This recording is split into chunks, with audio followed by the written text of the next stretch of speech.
Good afternoon. Thanks for your patience. I think starting only 5 minutes late is probably a record at the AA. So genuinely appreciate your sense of punctuality. My name is Shumon Basar. I am your host for the next few hours. Again, thank you for coming, for tuning in, if you're tuning in, and indeed, for those of you in the future who will be pressing play on the YouTube recording. I need to thank a number of people. I need to thank Manny J, Sophia, Chris, Beatrice, Jolene, Tom and Ben back there, and anyone else I am catastrophically forgetting to remember. The last time I did something like this in this room was 2019. Hi, everyone. There's some seats over here. Thank you. 2019, obviously three years ago. And in a sense, the sense of this event is about what has happened to us and our idea of us since then. Now, cut to February 24th of this year. Putin invades Ukraine, this time with a scale and force that signals that this is history with a capital H. I had just caught COVID for the first time, and my throat had swollen up to the size of a monstrous grapefruit covered in razor blades. I remember it being about 2 a.m. at night. I hadn't slept for many, many days because of this piercing pain that COVID had induced in me. I was watching a live night vision feed of Russian military firing at the Chernobyl power station. Who fires at a nuclear power station, especially Chernobyl? My body was transported back to the mid-1980s when, at school in the north of England, we would carry out rehearsals of what to do if the Soviet Union fired nuclear missiles at us. For a hot minute in that February 24th week, it felt like the specter of nuclear annihilation was back, having been laid to rest, supposedly, in 1991. Hi, guys. There's some seats here. So my very first thought that week was, is this the end of history? There's some seats here, if you'd like, at the front, please. So for those of you not familiar with this phrase, the end of history, it was coined by an American political theorist called Francis Fukuyama, first in an essay in 1989, and then in a book from 1992. Its core thesis argued that with the ascendancy of Western liberal democracy, which had occurred after the Cold War, 1945 to 1991, and with the dissolution of the Soviet Union in 1991, humanity had reached, quote, not just the passing of a particular period of post-war history, but the end of history as such. That is, the end point of mankind's ideological evolution and the universalization of Western democracy as the final form of human government, end quote. A week before the Ukrainian invasion, an article in the New York magazine called The Cut announced that, quote, the vibe has shifted, end quote. If there's one thing that we now all feel, it's that change keeps changing. If the future is certain, the past is uncertain, then the present has become more and more impossible to predict. Art movements used to last decades. Now memes last barely days. Memories are either 10 minutes or 10 years ago. Against this punishing proceleration is the desire to label every micro-subcultural moment on the internet. Everything is a core. If it isn't a core, it didn't happen. Cores are like screenshots as trends, and once the core is indexed, archived, you move on. Francis Fukuyama's Instagram includes pictures of his drone collections. Shinzo Abe, Japan's former prime minister, was mindlessly, seemingly assassinated today in a way that, and for a reason that doesn't make any sense. Boris Johnson had to repeatedly defend the right to serve birthday cakes at 10 Downing Street during lockdown. DALL-E mini memes remind us how we are now increasingly just machines that spew up ridiculous search terms to make AI lol. And even NASA recently admitted that, quote, we don't really know what's going on in the universe anymore, end quote. That's an official statement from NASA. So not so long ago, Henry Kissinger, the archangel of 20th century aggressive American foreign policy, said, quote, we are now living in a totally new era. Hi, everyone. If there's a seat next to you, can you scoozy up, please? Otherwise, there are some seats on the left over here. Thank you very much.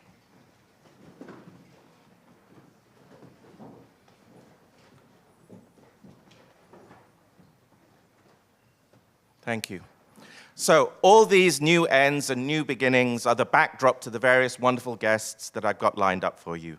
And with that, let's get started. So the end of history as an argument emerged from a bipolar Cold War, a 20th century world where the USA vied for dominance with the USSR. But in the ensuing history since 1991, since 2001, since 2008, since 2011, take your pick. It's the rise of China economically, politically, technologically that has challenged the USA's unipolar status in ways that Francis Fukuyama did not seem to account for back in the early 1990s. China's robust economy, now under some significant stress due to the COVID-19 pandemic, managed to grow without adopting liberal parliamentary democracy. It became a poster child of what one would call perhaps state capitalism, a system that has produced several examples of hurtling economic growth without the concomitant requirement to adopt Western-style democracy. How did the end of history look from China's perspective? How did the immediate future, where Russia's greatest lifeline right now seems to be China, how does the immediate future look like for President Xi and the Chinese Communist Party? And indeed, from that perspective, from that point of view, is history merely just starting again after many times already? So here to help us address some of these questions is Jacob Dreyer. Jacob is a Shanghai-based researcher into the Chinese political economy and built environment, working as a senior editor at the publisher Palgrave, as well as frequently contributing to the magazine Noema, FT Chinese, and he has been writing increasingly and with great kind of accuracy and perceptiveness about the vanishing of chimerica, and hopefully we're going to hear more about that in a moment. So will you please join me in welcoming Jacob Dreyer? Thank you. Hi, everybody. Thank you so much, Shumon, for inviting me tonight. As you'll see, I'm not a Chinese person. I don't know what that does for my analysis of, I always pronounce it chimerica. This term was invented by Niall Ferguson, one of Fukuyama's friends. All these guys actually kind of know each other. Kissinger too, they all kind of go to the same parties. And in 2007, Niall Ferguson thought that the US and Chinese economy were so merged that they should be considered as one unit, which of course any Marxist economist would also think, because there's a global economy, there's different governments administering different places, but effectively the economic structure is a single one.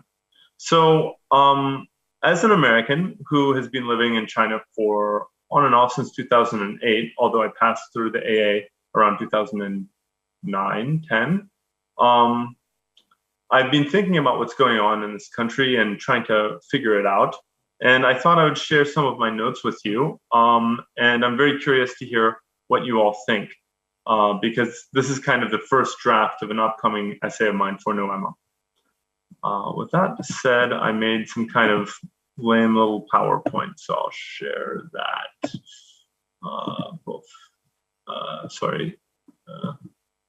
View, come on. Okay. So this is a great picture I recently found of George Herbert Walker Bush. This was actually taken in 1989 before the Soviet Union collapsed.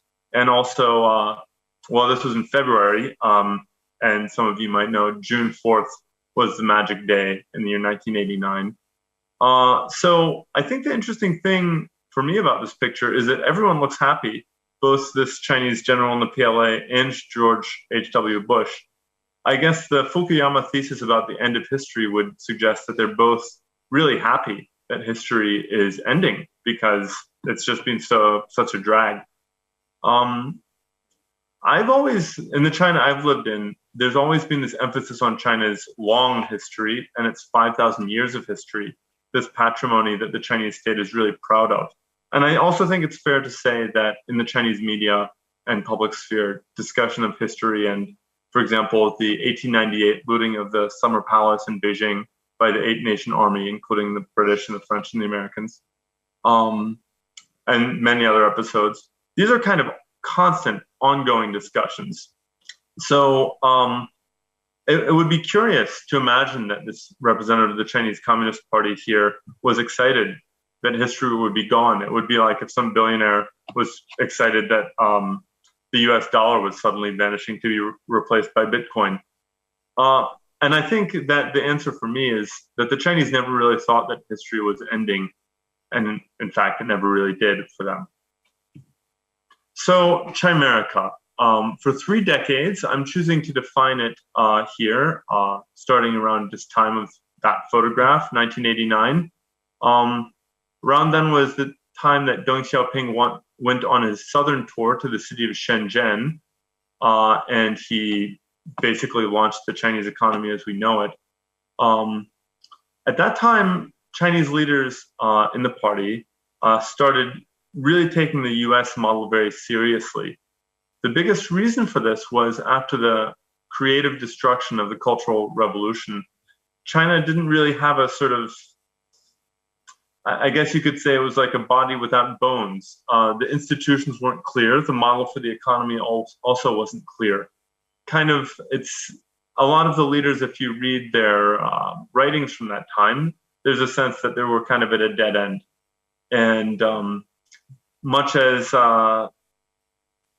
you might ask your friend who's really strong how to do bodybuilding and weightlifting, Chinese leaders sort of saw the United States as having hegemony. They were supposed to seek truth from facts. That was the Deng Xiaoping phrase, 实事求是. And the fact was that America was really powerful. So they wanted to know why. And as I'll explain, some of the Chinese leaders went to America to research this. I don't think that they had the sense that they were going to just stop existing or become American. In fact, that probably would have seemed ridiculous to them. In one of them, the leader Wang Huning, who's now in the Politburo, he wrote a diary of his travels to America in 1988 called America Against Itself, 美国反对美国. And at no point does he express a feeling that China can become America or even that it should. Instead, he's more just kind of trying to figure out how they got so rich and how China can do that. At the same time, I remember I am an American, and I remember growing up in the 90s. There were kind of two kinds of people, Americans and those who should be Americans but aren't really Americans yet because they're too poor. I believe when we look back at why leaders like Bill Clinton suggested that China should join the World Trade Organization and why they thought that China would become a liberal democracy, that it's probably the psychological effect of the USSR's collapse. There's a brilliant book by Vladislav Zubak who teaches at the LSE. It's called Collapse. It's really, really long, so you have to be interested in the subject. But it's all about why the USSR collapsed. In America, we kind of thought of the Cold War as a morality tale where we won. And we won because we're good, actually, because God loves us.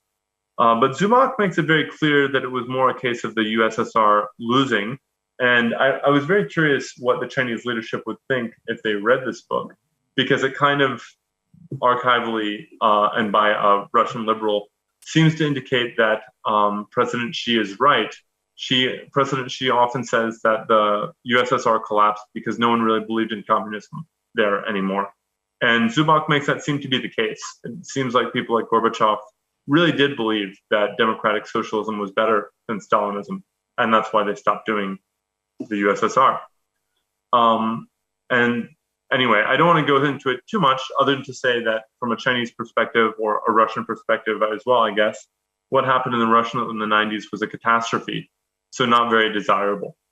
So I don't think that there was any point at which the Chinese party thought we should just stop existing, like a Buddhist monk who meditates until he goes to nirvana. I think that it was much more simple. They just wanted China to be rich. America was rich, so they went and tried to figure out why. I think this has a lot to do with the Chinese middle class, which is a class that we'll probably be hearing about a lot more in the future. I always have loved this oil painting from the 1930s in Shanghai, "A prosperous city never sleeps." In every society, you have a special class, the middle class, the kind of people who write newspapers, attend AA lectures, teach at universities, and possibly when they're older, join the Tory party. And in China, the middle class has historically been very small because this is the class that's relating to capital and its movement. So it's my thesis that although China has this huge population, the amount of people making decisions is actually relatively small. That's not just because China is not an electoral democracy. It seems to me that the number of people making decisions in the US is also quite small. But in any case, I think I've been really researching how the middle class in China has evolved, because this was a class which was facing America. They were the ones who were kind of ready for the end of history, the ones who kind of thought it would be good to make America in Beijing and Shanghai. What's interesting, if you guys might have seen this Chinese flag before with its 5 stars. My friend Cui Zhiyuan at Tsinghua University told me, of course, the big star means the party, right? And then there's 4 other stars. One of them is for the workers, one of them is for the soldiers, one of them is for farmers, and another is for the bourgeoisie. Because in fact, the designer of the flag, Zheng Liancong, he thought that without the middle class, there never would have been a revolution. Because in fact, the Chinese Revolution and the Chinese Party emerged from capitalism and its contradictions. It was exactly the contradictions of the capitalist metropolis of Shanghai that made so many people agitated. They thought, this is ridiculous, it can't continue. And those are the kind of people who founded the party, and those are the kind of people who run the party up to this day. And that's never, I think we often tend to think of communism as a movement that opposes bourgeoisie people. And definitely in the Chinese Cultural Revolution, bourgeoisie people were targeted. But in any case, this middle class has always been very present within Chinese life. And I would argue that really there's 2 kinds of Chinese middle class, the ones in the party and the ones who are choosing to freelance. Anyway, this is this book I just mentioned by Wang Huning. At the time, in the late 80s, he was a professor at Fudan University in Shanghai. And he went on this trip to the US. And this book is almost like a diary. It's not an academic book. He's just basically been assigned, go to America, figure out what those people are doing that makes them so rich. He went to Iowa, he went to Berkeley and checked out the homeless people. He went to Harlem and thought he was going to get mugged. And he, just kind of writes 300 pages of his observations. He seemed to think America was a pretty unpleasant place. He wrote, for example, I quote here, "It may not be true that every American is lonely, but there are plenty who feel lonely. People with emotional needs and interaction needs, they're likely to be bitter, lost, desolate, uncertain, despondent, anxious, and sad." And he talks about a woman he met in Chicago, a rich lady. She was alone in society, and society was alone in her, he wrote. She was an alcoholic and was smashing her furniture. So anyway, the time that Americans thought history was ending because everyone else wanted to be American, this is what Chinese communist elites saw in America, a place that was rich, but seemed to have a lot of homeless people, a lot of desperately lonely people, and a lot of social problems. However, somehow they were rich and they controlled the world. So their goal was sort of, how do we get the rich and control part without the capitalist alienation part? After he wrote this book, only a few years later, he resigned from Fudan University because he joined the Politburo. And he's been one of the top leaders ever since. He's well known as one of Xi Jinping's ideologists. So of the top 7 guys, he's the only one who has never had an administrative post like being the mayor or something. He's just a pure thinker. And that's why it was really interesting to read his thoughts about the US.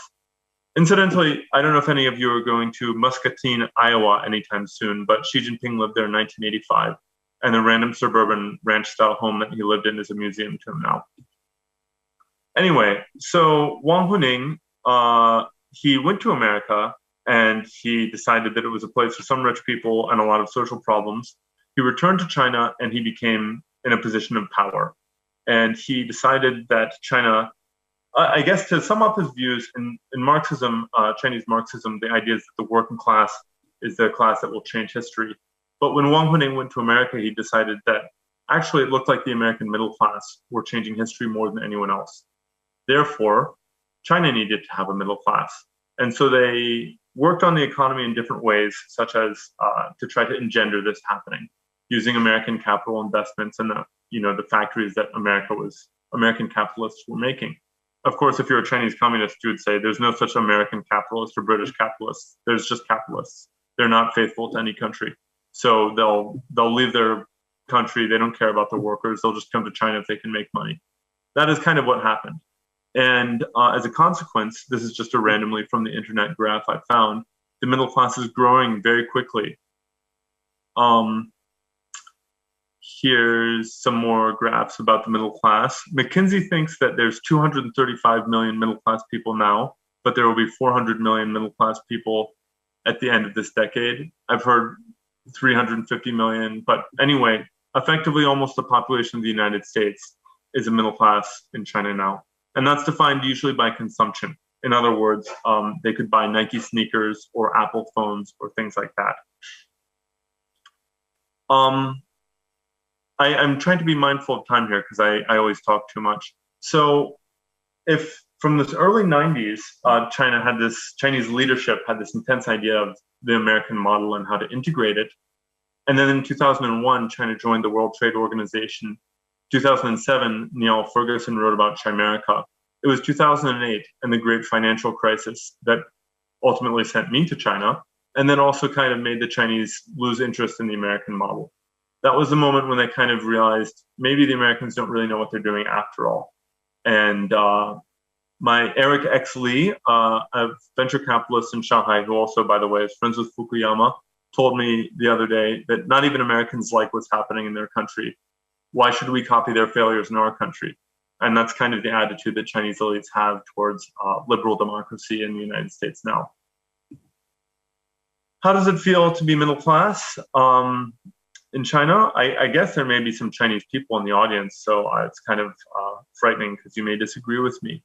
But it seems that it's an increasingly important topic when I talk to, for example, people working in fashion brands in companies like Louis Vuitton, in architecture practices, and in universities like Harvard or Yale.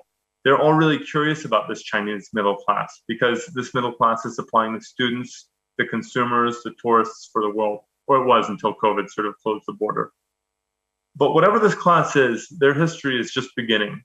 To my mind, China is now where the West was in the early 1960s, after a few decades of economic conformity and a broadly based prosperity, no one really asking questions, let's just keep making money. Now people are starting to get rich enough where they're asking questions. But whereas the answer to many questions in the past was America, let's do whatever they're doing. Should we build a subway? Okay, let's look at New York. Should we build a university? Let's look at NYU. Increasingly, America doesn't really seem like the answer to their question. For example, at the moment in China, there's this big debate about the rule of law and how it's worked with the COVID shutdown in Shanghai. And there was an incident of some people getting in a fight in the city of Tangshan recently.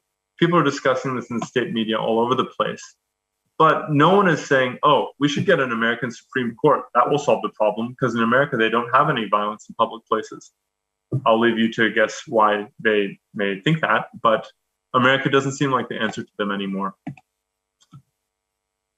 I would propose the following definition for Chinese citizenship in the middle class. You have individual freedom that's expressed in consumer power to make choices that's separate from political power. Consumers have a lot of leverage. They have protested pollution in China, and indeed, I can tell you the pollution here was terrible about 7 years ago, but it's pretty good now. They tend to protest what they see as anti-Chinese bias by foreign companies. H&M recently left the country. This was not because the government made them illegal, but just because Chinese people stopped buying it. It was mobilized by these kind of online nationalists. And I know that foreign brands are very frightened by this. They find Chinese consumers very unpredictable, but a lot of their market share is in China. And of course, Chinese middle classes are voting with their feet to get the best possible conditions for education, housing, and other key structures of life. In the past few years, led by Xi Jinping, there's been this common prosperity campaign. Effectively, China has a lot of the same social problems that the UK or the US does.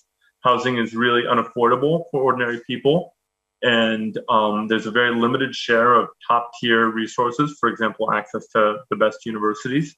Just like in the UK, only a very few people can go to great universities, and a lot of other people are just trying to get by. And there's a sense that a lot of the population is marginalized. It seems to me when I talk to Chinese political scientists that they saw what happened in the US in 2016 is really alarming. They really want stability and control above everything else. And what that means is that if a large part of the population is marginalized and angry, then they're going to lose control, just like the American ruling class did. They don't want that to happen. So ever since 2017's 19th Party Congress, there's been this kind of real struggle to try to do things like pass a property tax, to try to redistribute wealth, to try to make this kind of conservative, conformist idea of society. They're not going for a progressive society. They're going for something like the state of Utah, where everyone can buy a house, everyone has lots of kids, everyone can eat meat every day, and everyone has a united based on a common belief in something that kind of seems ridiculous, but whatever, it works. Last but not least, Shumon emailed me before this, and he said that he's been hearing about all these problems in China. And I found some article in the Financial Times about how apparently the middle class in China is very upset, and they're thinking about leaving and emigrating. I guess we're going to see how this plays out. I experienced the lockdown here in Shanghai. I really didn't like it. My wife is pregnant at the time. I actually learned on the third day of the lockdown. And then for about 57 days, we just tried to figure out how to cook cabbage. So it was very concerning. I don't want to sound like a China apologist in any way.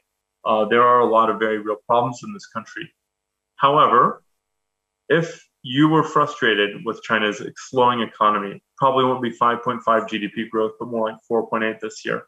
You're really frustrated with infighting in the elite and incompetence. And you're also frustrated with the sense that laws don't apply the same to different people. The ruling class doesn't need to follow them. Would you think I'm going to move to the UK? Because in the UK, you don't have these problems. It seems to me that China is kind of in the place where they have these problems, but there's no clear outlet in emigration or just simply copying the US model, which in 1995, there was. They absolutely thought at that time, oh, we have some problem. Let's just do what the Americans do. We'll do that too. But unfortunately, I think that time has passed, and their history has really started again. Something I hear from people in the business sector and sectors like finance, for example, in China, you don't really use paper currency anymore, credit cards. It's very oriented towards digital payments, like you pay with your phone. So people in these industries, or e-commerce is another example, they can't copy the West anymore because they're actually ahead of the West. They're forced to innovate a new way of living for the first time. And that's very scary in some ways because they don't really know what to do, but they're trying to figure it out now. I think I've probably spoken for more than 12 minutes, so I'll leave it at that. And I'm very curious to hear what you guys have to say. Thanks so much for inviting me, Shumon.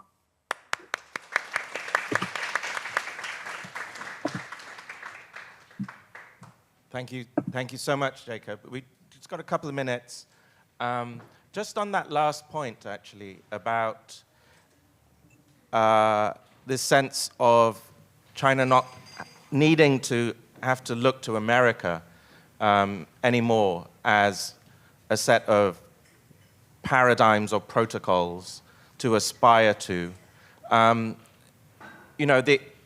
It's been indisputable in terms of economic superiority, arguably, of course, political superiority since the end of the Soviet Union. One thing that perhaps has been somewhat lagging is a sort of type of soft power that might be that one might find in something like culture. And if we look at Japan, for example, particularly from Japan's ascent as an economic superpower, also post-war period, very much bolstered by a post-war America that had a lot of skin in the game. as we saw the brands like Sony and Toyota all rise, we also saw the rise of manga, Harajuku girls, endless kind of pop culture that continues to define actually most of, certainly Western, from fashion to graphic design, so on and so forth. This hasn't yet happened, to my knowledge, so much with equivalent kind of force and veracity with Chinese culture. We've obviously seen the science fiction. Some of the science fiction has been leaking out. I'm thinking about The Wandering Earth, for example, and of course the great kind of three-body problem. Jacob, are we simply early on that timeline, or is there something that is kind of blocking the exportation of China's soft power as kind of cultural power to the rest of the world? I wonder what you think about that. Well, first of all, I think that, and this is, I'll just kind of repeat what I've heard from people. The Chinese leadership, a few years ago, they cracked down on these internet companies. I know there was one Chinese video game, I forget what it was called, but it was immensely successful. And sometimes people talk about it as this example of Chinese soft power. And then immediately after that, the government kind of cracked down on the internet sector. Why? I guess it's because the leadership, who mostly are very conservative men from the Maoist generation, but anyway, they see soft power as meaningless, and what they want is hard power. Hard power would be kind of like, they don't want to fit into America's system and be really good at playing it as a secondary player like Japan. They want to make their own system. And on a certain way, I think that they see the alienating structure of contemporary capitalism as like, they don't want really, when I say they, I really am talking about the CCP leadership, not the Chinese people. There's so many Chinese people, many have different opinions about things. But I think that someone like Wang Huning would say, look, America has not, and these kind of quasi-Americans, colonized Americans, like places like Japan, they have not succeeded at making a society that is, where we don't want to go where they are. We don't want what they have. So to the sense that something like the movie Akira reflects a society of alienation, if you don't have an alienated society, then why would you have that? I don't know how plausible that is, but I have a sense that they really just don't care, the leadership, and that they do occasionally take actions that really damage the ability of Chinese entrepreneurs to build soft power. Because there's a lot of Chinese artists, right? There's a lot of Chinese video game designers. There's a lot of interesting Chinese people. I feel very certain that many students at the AA right now are Chinese. So there's many brilliant Chinese people all over the world, and they're doing interesting things. But I think China's leadership, I think the CCP leadership, doesn't see this as a goal in the way that they see like inventing semiconductors as a really important goal. They see making electronic vehicle car batteries. That's a goal. Maybe they think that if Germany has to all buy Chinese-made electronic vehicle cars, they don't care about manga. They think the cars and the semiconductors is more important. And the only last point I would say to that, of course, is TikTok is Chinese. Yeah. Exactly. So they kind of have the mainframe, and what you do with it, who knows? But it's kind of like the U.S. dollar in the international economy. Many rich people use U.S. dollars. They may even use them to do things that are illegal in the U.S. But on some level, the guy who makes the rules, e.g. the Federal Reserve Bank, has a huge power. So I think that's what the Chinese leadership are going for. They don't want to make an entrant that will be successful into a game that's already being played. They want to make their own game, and it will be totally different. Who knows what it's like, or if that will even succeed. Sure.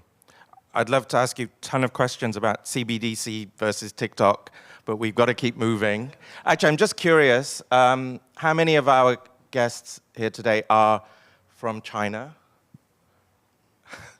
1, 2, 3, 4, 5, 6, 7. Yeah, a good sort of 10%.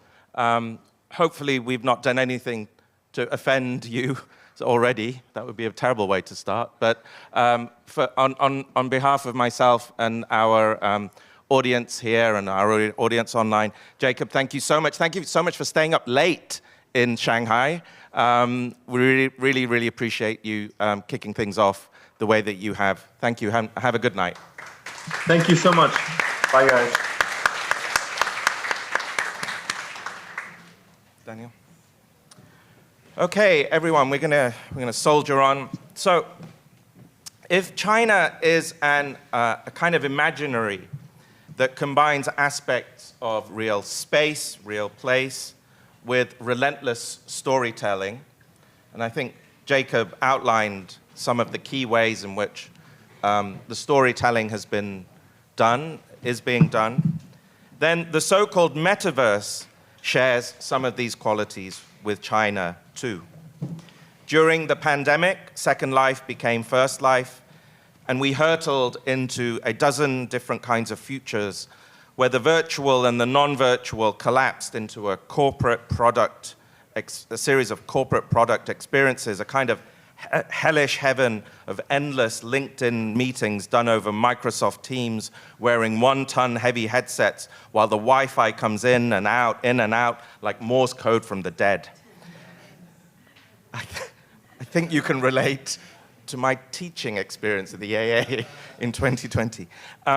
Is the metaverse an end or a beginning? Is it all upload or pure downer? To guide us through everything the metaverse claims to be is Dr. Daniel Felstead. He is a simp. He's course leader of the MA Fashion, Media and Communication at the London College of Fashion, just down the road. He's known to vibe at the weekends, and he's probably downloaded every TikTok video there is. Therefore, he's an unofficial mouthpiece of the Chinese Communist Party. Will you please welcome Daniel Felstead? Thank you. Thanks. Okay. The metaverse is like the real world, it turns out, with experts now warning some of the problems we have IRL are going virtual with us. You have 16,000.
I'm just going to start off by saying, like, if you get it, you get it. If you don't, you don't. If you know, you know. And if you don't know, like, I honestly feel bad for you. Like, I cannot explain it. Like, I don't have the vocabulary to sit here and explain. Like, either you get the vibe or you don't get the vibe. The metaverse is everything and nothing, everywhere and nowhere. Posts appear on your feed telling you to enter into it, alongside think pieces proclaiming why it will never happen. It's a vibe, a frontier, a scam, a new reality. Over the last few years, and leading up to the latter half of 2021, the metaverse came to function, at least for myself and those who seemed aware of the term, as a messy and somewhat cringe, but convenient shorthand for the increasingly technologically determined condition. A condition experienced as what Shumon has termed reality lag, where a material reality of social, political, and economic inertia lags behind a speculative reality in which a whole new virtual world is seemingly just around the corner. Trapped in this frantic, dissonant state of projection and stagnation, we live our extremely online lives through a web of patchy, incoherent, and janky layers of intersecting yet competing platforms and services that augment, fashion, and frustrate our everyday activities in unforeseen, badly designed, and malicious ways. A kludge a kludge that enables a hodgepodge feed frenzy of politigram memes, Twitter shitposts, Telegram group chats, Zoom fatigue, TikTok filters, Minecraft guilds, Discord wars, Fortnite skins, and Twitch streams to, if not make sense, at least feel somehow tangible. For the media theory heads among us, the metaverse also chimed with Andrew Chadwick's concept of media hybridity, Tiziana Terranova's concept of network culture, and Benjamin Bratton's concept of the stack, all of which, in various forms, articulate a changing world of planetary scale computation, politics, power, and control, where online and offline no longer are two separate spaces one enters in and exits from. However, on the 28th of October 2021, in the now infamous video presentation, Mayor Zuck not only rebranded Facebook in its honor, but also presented a totalizing and spectacularly banal vision of what the metaverse is and will be. In this delusional fever dream, the metaverse is presented as a lobotomized William Gibson hellscape, made up from a playlist of fabricated VR product pictures scraped from presentation decks of mid-noughties creative studios with names like Hyperres, DeepROM, and Razor Squid. The Zuck defines the metaverse as, quote, a virtual environment where you can be present with people in digital space. He goes on, an embodied internet where you are in the experience, not just looking at it. Oops. So this understanding of what I term the Zuckerbergian metaverse offers a totalizing vision and positions the metaverse as the next stage of the internet, what tech VC and metaverse advocate Matthew Ball calls a quasi-successor state to mobile internet. So the elevator pitch for the Zuckerbergian metaverse goes something like, rather than being a total simp who's stuck in the 2010s just staring at your feed on a flat screen, the metaverse offers you an embodied internet where you are able to be present with people inside a whole new virtual world. The metaverse will be a 3D universe and home of digital goods, combining aspects of social media, online gaming, AR, VR, and crypto. It will be a place you go to work, play, entertain, and communicate across any and every device and media, with everything flowing smoothly, persistently, and accessibly. Crucial to the metaverse is the notion of interoperability. So rather than each of our multiple accounts, activities, and digital assets being siloed to separate proprietary platforms, interoperability will allow users to own their own accounts and related activities, assets, etc., independent of the platforms they are using. This will be done via a crypto wallet. So what this means is that users can buy, display, and transfer tokenized property, such as NFT art, currencies, skins, or any other form of digital asset from one space or platform to another. So the Zuckerbergian metaverse promises an all-encompassing virtual world beyond the messy and lumpy meat space we are stuck in, an escape hatch from the limiting restraints of biology, physical laws, regulations, the climate crisis, etc. But what is its actually existing reality today?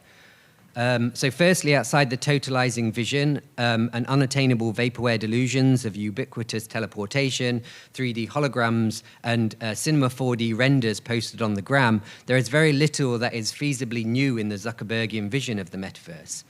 If the shorthand for the metaverse is a 3D gaming-like environment or environments, then virtual worlds where you can exist as an avatar in a social space with other users has been around for almost 20 years now. And in this time, gaming has become one of, if not the dominant cultural force of the century, with nearly 3 billion active gamers recorded last year and an annual revenue close to $200 billion. As trend forecaster Sean Monahan states, for anyone under 30, the mainstream is the game stream. In this light, the metaverse might be seen as little more than a colonizing land grab of an increasingly culturally and economically powerful domain by those who are pissed that they were late to the party and now want the lion's share of the spoils. So outside of calling any and every video game or virtual environment the metaverse, what is actually being built? So crucially, currently there are like 3 basic types of metaversal prototypes being built. So AAA game platforms such as Fortnite are aesthetic prototypes for the metaverse. However, these are standalone closed systems. Moreover, they're heavily centralized, with the narratives and functionality being designed and controlled by the game's owners. With platforms such as Minecraft or Roblox, we have a different type of game, one closer to the ideal vision of the metaverse in terms of the game mechanics that allows users to build their own assets, worlds, and narratives. However, these are also closed worlds. And then we have platforms that are based on Web3 technology, such as Decentraland, The Sandbox, and Spatial. These platforms are said to be building the infrastructure that enables users to buy and display and sell virtual land, NFT art, and other digital assets using crypto. Moreover, these platforms are built with interoperability in mind, meaning in principle, it will be easy to connect or easier to connect with other platforms and incorporate a multitude of technologies, etc. However, it's worth pointing out that currently these Web3 platforms are not interoperative in any meaningful sense. So you currently, it's impossible or difficult to buy a piece of property in one and transfer it into another. So one of the big selling points of the metaverse is its ability to create a sense of presence and embodiment. Yet it is noticeable how actually existing examples of the metaverse treat the body, both in its complex socio-biological form and the saccharine cartoon avatars which it tries to seduce us with.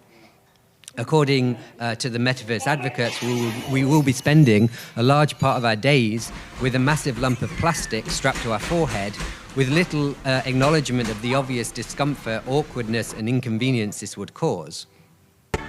And it doesn't get much better with the digital representation of embodiment within metaversal environments. It is quite common for your avatar to appear disfigured, without any legs, and in some cases without arms. Instead, your torso, head, and hands simply float above the ground like a dismembered ghost. So outside of the specific material and technological limitations of how the metaverse treats the body, Ian Bogost accurately places the fantasies of transcending the material restraints of our bodies within the nexus of power, control, and superiority. Similarly, in her seminal work, How We Became Posthuman, Catherine Hales charts the history of techno-visions in which our complex, messy, and excessive bodies are wished away in the pursuit of a neat, informational existence beyond biomaterial constraints. And if on one front, the fantasy of immaterial escapism quickly ends up confronting the material reality of the body, on a second front, the totalizing vision is quickly confronted by the magnitude of the material infrastructure needed to manifest this digital fantasy. Primarily among this is the need for a massive influx of computational power, and consequently the dependence on an ever-dwindling supply of critical minerals, such as silicon, lithium, and copper, and cobalt, and a supply chain that is fraught with regulatory, territorial, and geopolitical complexities. As Yussi Parika states, the microchipped world burns in intensity like millions of tiny suns.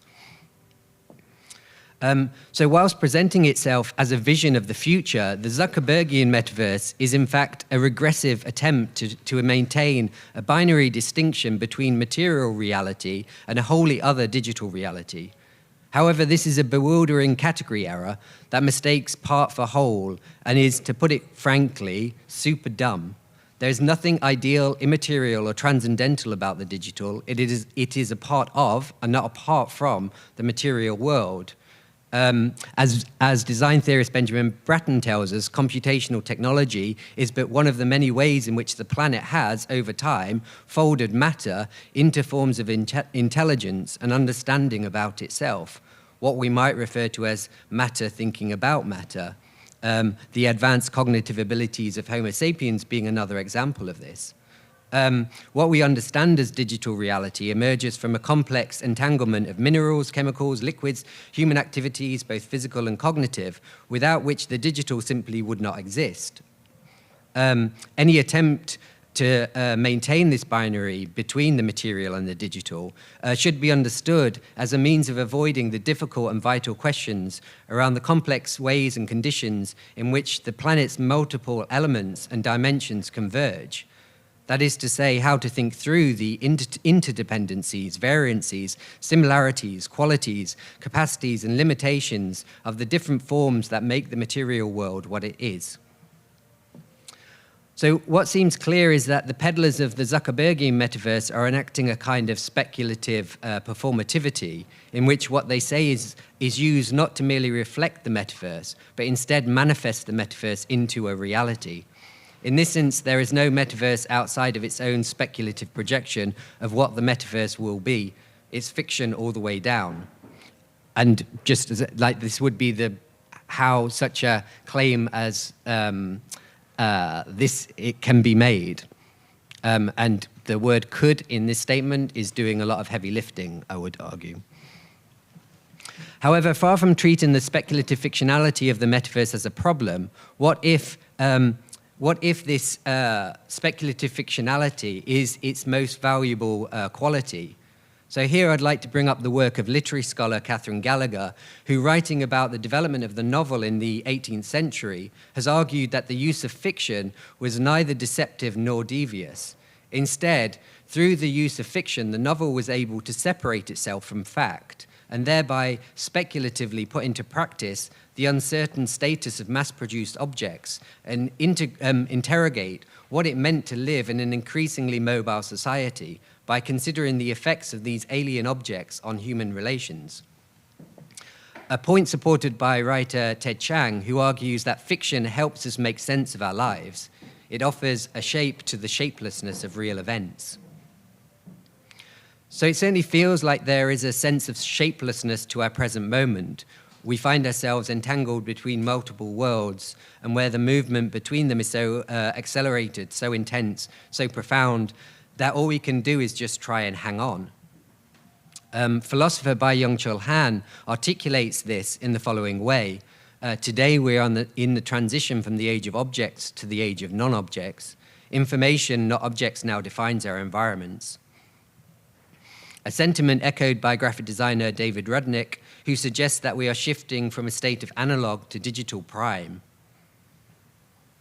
So I think it is in this regard that it's useful to pause on the Greek root of the term meta, which, in contrast to its common modern understanding of beyond, above, and transcendence, in its original form denotes in the midst of, in common with, and between, and generally defines a state of change or place in condition.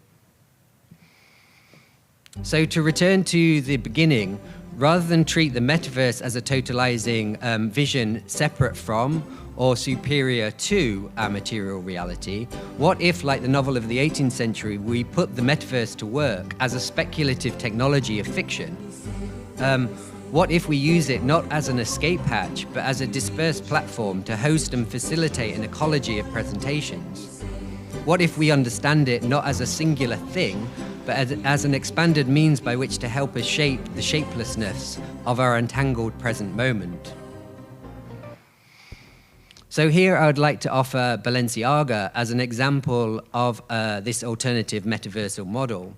So unlike the Zuckerbergian metaverse, Balenciaga has been able to build a complex and compelling speculative world in common with a myriad of forces, desires, formats, and media.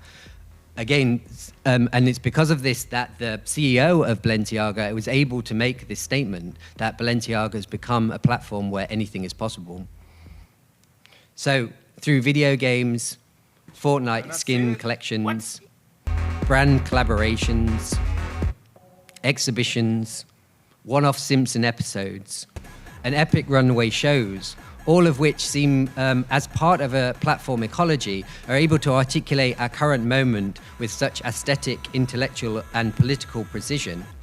The metaverse, the Balenciaga metaverse, is not one that offers a smooth escape from our present reality, nor does it suggest a neat binary distinction between the material and digital worlds. Instead, it simultaneously expands and collapses media, formats, tastes, identities, economies, histories, and contexts.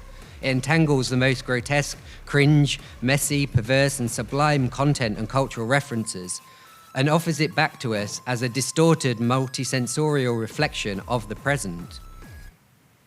And so I would like to end with a quote from the writer Legacy Russell in her brilliant book, Glitch Feminism, which surveys how digital spaces have provided a fruitful home to innovate, experiment with bodies, identities, and modes of existence.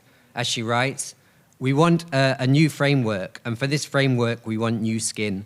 The digital world provides a potential space where this can play out. Through the digital, we make new worlds and dare to modify. Thank you.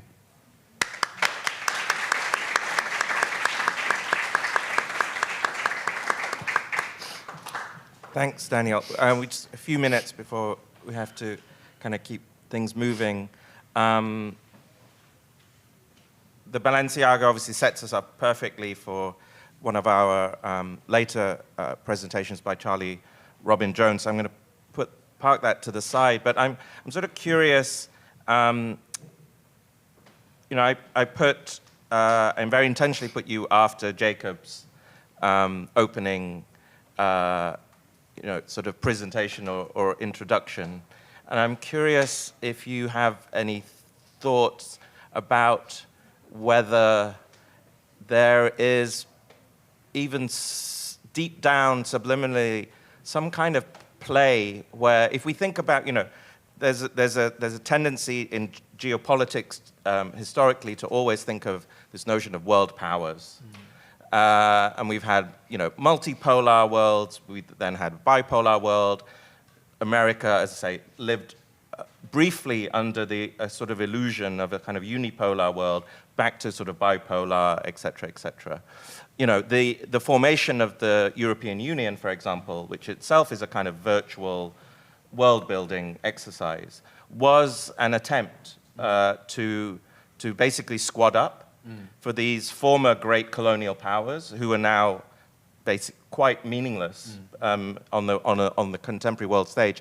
They essentially squadded up to try and kind of produce a scale that could compete with the bipolarity of like America and China. I'm curious whether, is there some plane which the metaverse is posited as a kind of global superpower that Silicon Valley is ultimately dreaming up? I was conscious of the fact that the presentation was also incredibly sort of like Western-centric in terms of its positioning. I think a slide or a series of slides I didn't put in this deck, but I've put in previous decks, is looking at like Tencent as an example. Like Tencent own a whole series of different media platforms that incorporate some form of payment systems, social networking, etc. Interestingly, Tencent also have a 40% stake in Epic, which own Unreal Engine, which is one of the kind of big kind of gaming platforms or engines. They also own, I think, like 20% stake in Spotify. So I think, in terms of if the metaverse is going to kind of play out and it's going to be in this kind of gaming-like environments, I would say someone like Tencent is going to be a massive, massive player in that.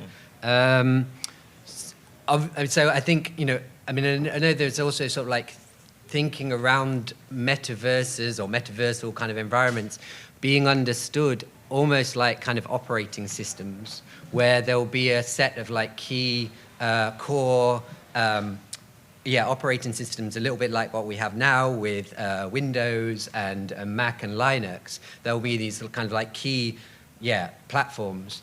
And I guess, my limited understanding of China would be that any metaversal environment that develops in China will be separate to a kind of Silicon Valley version for a lot of technical and obviously political kind of reasons. But I can see that kind of playing out. Whether there'd be like a really cruddy like European version, I don't like, who knows? But yeah, I think like to think of it in terms of at least kind of like operating systems where there will be a set of like key players that are somehow kind of competing with each other. I think it's quite a useful understanding. Well, it's also, and just before we kind of wrap up, what Jacob said at the end, which I thought was quite provocative, and perhaps our Chinese guests here may disagree with this, but this idea that that the CCP is not as invested in this notion of soft power, where hard power has to kind of be accompanied with soft power via forms of cultural dissemination, which ultimately softens the edges, in some way, and that therefore, again to follow the kind of analogy, it's sort of protocol over software. So it's sort of infrastructure over the stuff that you download. Yeah. Right, and I think, and that's what's sort of interesting about metaverse, it seems to me, because all of these things are very, very confusing. But yeah. I mean, I would just say, I think it is, I think it's useful to think of the metaverse in infrastructural terms. So any sort of, Cinema 4D render that you see on Instagram saying, enter the metaverse, it's just bullshit, right? I mean, it doesn't, whatever. But I think thinking of it as infrastructural, and under infrastructural logics, actually starts to make sense in some way. Yeah. Or indeed as, maybe even more as conceptual infrastructure. Yeah, for sure. Yeah. As you rightly say, most of the technology, there's nothing really new. No. I mean, it's a kind of cobbled together, patched together. Yeah, for sure. And that's why I think a lot of us sort of laugh at the kind of graphic standards. Nothing seems to have changed. Our next guest has a flight to catch. So will you please join me in thanking Daniel Felstead?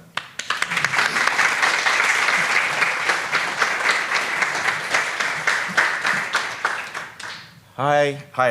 Okay, our last guest for the first session, just as a brief introduction. Architecture is unthinkable without its dialogue with history, even when it has rebooted itself as avant-garde and ahistorical. There's a persistent sense, born in part from architecture's long duration, that it undergoes ends and beginnings all the time.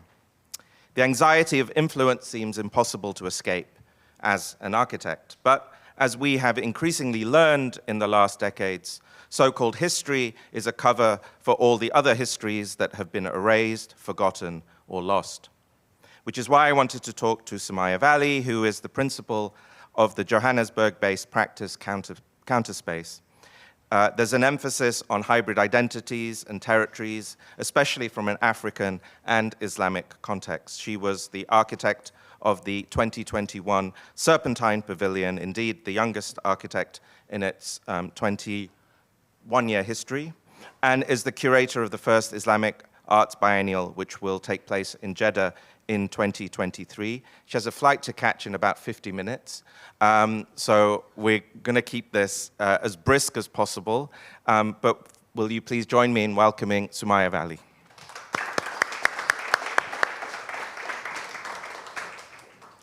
Hi. Hi, thanks so much for having me. You're welcome. Thanks for joining us. Hold on, where are you calling us in from? Rotterdam. Rotterdam. Sumi, I wonder if we could start at a kind of beginning. If we go back to your education in South Africa, I'm sort of curious what was posited to you as architecture and social history for your generation. Was it also a story of great white men doing great things around the world? Or was there already some calibration to the sort of tumultuous histories of colonialism and apartheid that South Africa has obviously been so entangled with? Yeah, thanks so much for the question. I think this is something I'm deeply passionate about talking about and also working to change. The architecture that I was taught was largely that of great white men, which I must say I enjoyed tremendously and still completely see the worth in. But it was unfortunately taught as if it was exclusively the history of architecture. And we learned very little about the rest of the world. We learned about Egypt, of course, but even that was positioned as a kind of precursor to modernism or thinking about pure Platonic forms. We didn't learn anything that I can remember about India, about the subcontinent, about Mexico, or anywhere really in the global south. I think when we did learn about Africa, it was from a very condescending kind of perspective that treated vernacular as almost quaint, and it was also only in my third year of study. Colonialism and even apartheid architecture was taught from a very neutral perspective. And I remember having an assignment where we looked at various statues, for example, that of Paul Kruger, but without questioning the history behind it at all. I think we only looked at it from a formal perspective. We thought about it in relation to access and public space and how people gathered on it and how much birds enjoyed it and so on. It was very, very much neutralized. That was the history and the architecture that I learned. Of course, I had really fantastic tutors along the way, and I'm deeply indebted to so many of them who really made me fall in love with architecture and with the potential for our profession and our canon. But I think that what I'm talking about is a much more, of course, systemic thing around the way that architecture is recorded, taught, disseminated, and its methods of collection, storage, and canon that are just deeply and systematically working to only include certain voices. Is that something that is changing, has changed since the time you were studying, do you think? I hope so. I was very fortunate and lucky to teach at the Graduate School of Architecture immediately on graduating. At that time, it was a very small endeavor that was just beginning by Professor Leslie Loco that grew into a much larger endeavor, much more ambitious in the 5 years that it had under Leslie's leadership, or 5 to 6 years, let's say, and has now become the foundations for her African Futures Institute. I think in that time, we had the most incredible time of working speculatively with our history and thinking deeply about what a curriculum for the continent can be from a variety of different perspectives, not just speculation, but also, materiality, thinking about rogue economies and so on, really looking to the future of an African canon. Also, I think in dialogue and in conversation with the Roads Must Fall movement that was just starting when I was graduating. So I think that, I don't know, I feel like we had a moment of change. I hope that that's continuing on. And I think that it is the nature of change that we do have bursts that then also kind of calm down and move into other speeds. For the most part, I think architectural education on the continent is still in another era, unfortunately, is still deeply colonized. But I think that there's definitely much more of an awareness of other possibilities now. Thank you. Sumayya, I think of your pavilion for the Serpentine Galleries last year as a kind of essay in the overlooked, or things that have been overlooked. For those of us who didn't have the pleasure of visiting and spending time at the pavilion, pavilions plural, could you walk us through how you approached the brief and how the final outcomes, again plural, seem to give voice to a set of unconnected connections across London, which importantly, I think, it's important to state, is not necessarily a city that you had known very well up to that point, but the project became a kind of mechanism, as indeed a global pandemic, I believe, sort of allowed you to familiarize yourself and sort of embed yourself within London. But yeah, if you could talk us through how you approached the brief, please. So I think another thing to say about my education is that I always credit Johannesburg for being the biggest force in my architectural education and for gifting me everything that I have of my architectural lens. My practice was also founded in response to the conditions in the city that I still find deeply inspiring, and that I feel and see architecture waiting to happen in every direction in Johannesburg. And of course, many of these instincts come from architectures which existed a long time ago, or which have hybridized into other forms, but which the profession has not yet included and not yet engaged with in a discursive, speculative, generative manner, or set of manners, because they are genuinely infinite and everywhere. And when I first started thinking about the pavilion, it was, of course, a very large ask, and certainly I was aware of the weight of what I was being asked to step into. And I thought deeply about what somebody like me, from my context and from my perspective, can offer to this platform. I am, as you said, very young, and a big part of what my architectural practice is working to do is to realize different design languages for place, for Johannesburg in particular, but also now for everywhere, or for contexts of difference. And I had to think deeply about what that meant for London. So how was I going to translate this lens that Johannesburg has given me, and that I'm so passionate about expressing in Johannesburg, in London?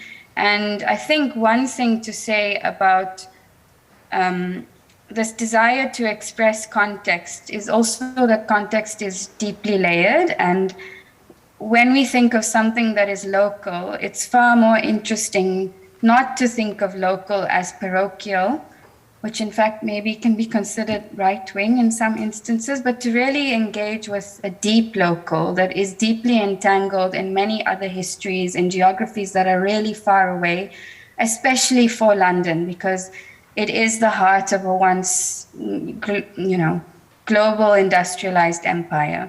And so I started to engage with that history, which I felt confident I could engage with from my background, from my way of being, and from my position in the world.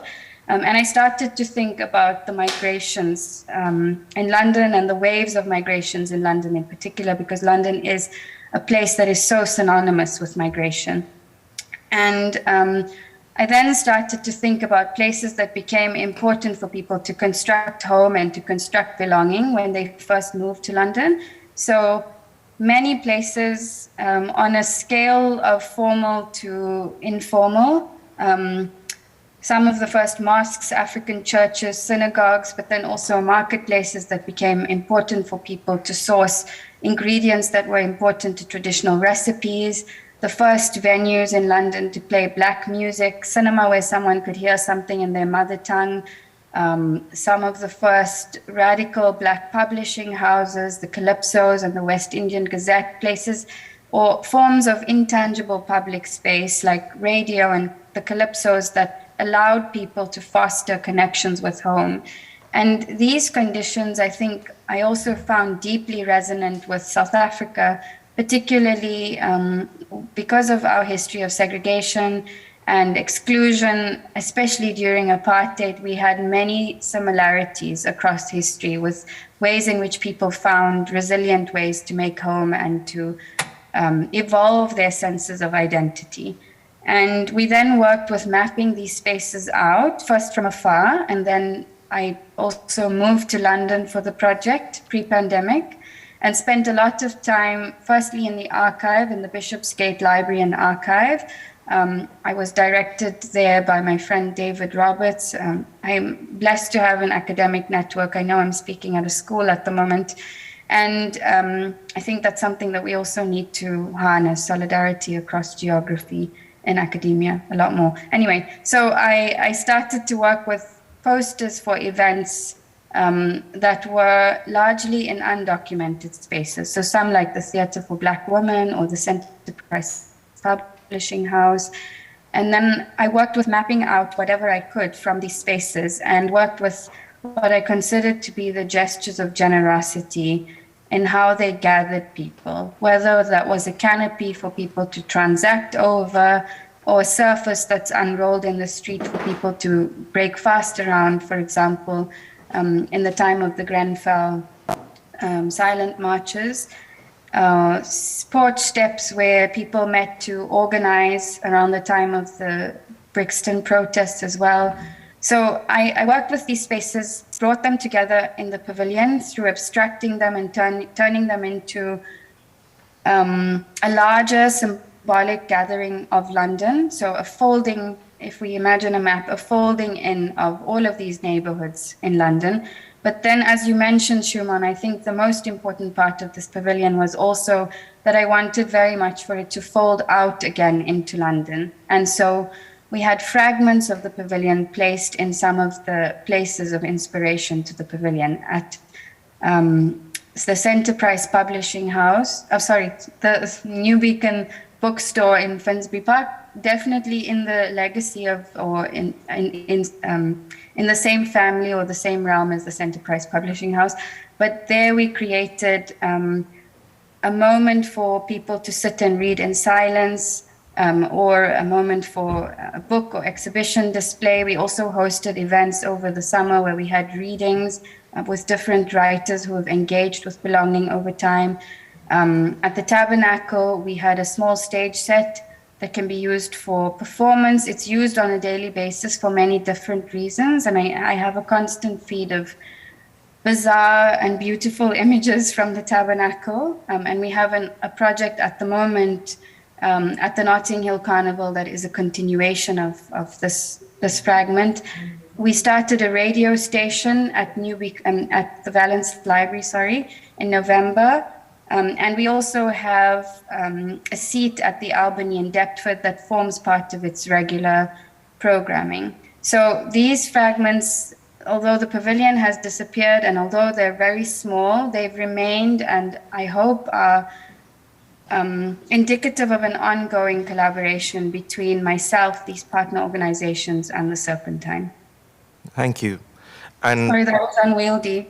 And, I mean, I urge you all to look up images. We couldn't put them together today, but it was not only a very, I think, beautiful pavilion, it was a very moving pavilion, particularly as it happened during year 2 of the pandemic. And I found it to be a very sort of literally a kind of touching space to sort of reconnect socially.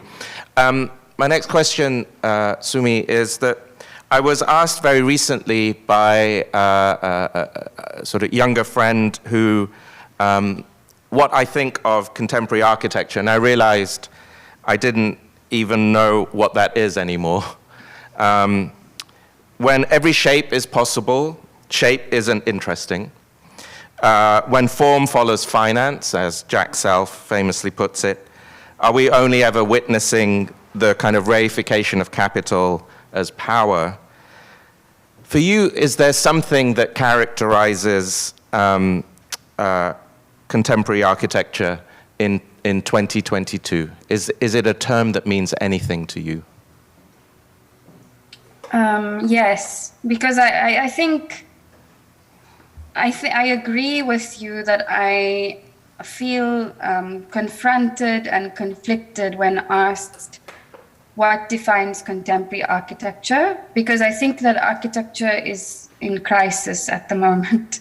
And I know I sound like an old cynic, but I do think that there is so much architecture around us that is lacking in conviction and lacking in soul. I think there's a lot of practice that is talking about politics and issues that are very pertinent and relevant, but we're struggling to see how they manifest in form.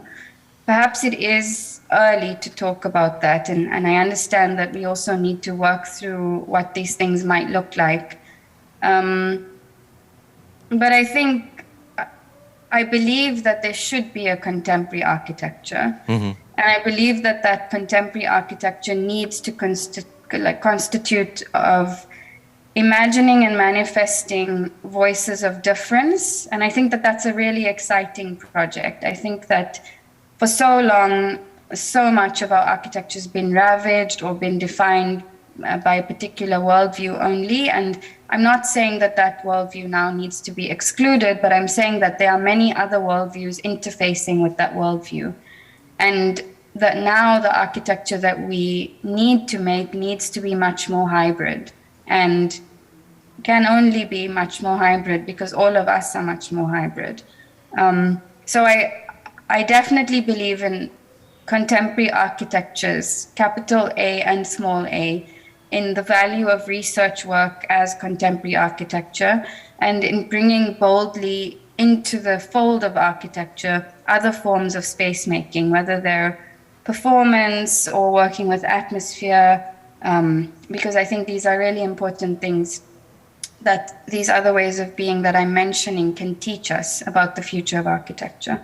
So I know I'm not answering the question. I believe very much in the future of contemporary architecture. That's a wonderful point to end. I'm going to let you catch that flight. Thank you so much for taking time in your hectic schedule, and hopefully next time we can have you here live at the AA. Will everyone please join me in thanking Sumayya Valli? Thank you. Thank you so much for having me. Looking forward to joining you in person soon. Bye, Sumi. Thank you. Thank you. Bye. Okay, everyone. We're going to take a short break for 10 minutes, please, and then we'll keep going. So see you back in ideally around 3:35. That would be great. Thank you. Bye. Okay. Hope you are suitably refreshed. We're going to continue for the second half of our session this afternoon. So as a means of introduction to our next guests who are beaming in from Berlin, I had the pleasure not so long ago to go on the New Models podcast with the living meme that is Dean Kissick. We started at midnight and kept going till nearly 2 a.m. We discussed various arcs and trends in art and technology. And at one point, I mentioned this phrase that is the title of this event today, The End of History. And one of the co-hosts majestically blurted out HSTRY2. Umpteen messages later, we decided that the right way to spell this was HSTRY2. So I believe that's the canonical way that this will now be spelt. And of course, that picks up on the sort of late 2010s, early 2020s vogue to obliterate all vowels from words. For some reason, I'm waiting for the PhD on that topic. Now, HSTRY2 is history's sequel, or its prequel, or its reboot. It's the revenge of history on history, set to a laugh track, tokenized and trolling us and itself. Therefore, it was absolutely imperative for me to invite Carly, Busta and Lil Internet, who are 2/3 of New Models. And for those of you who don't already subscribe, shame on you.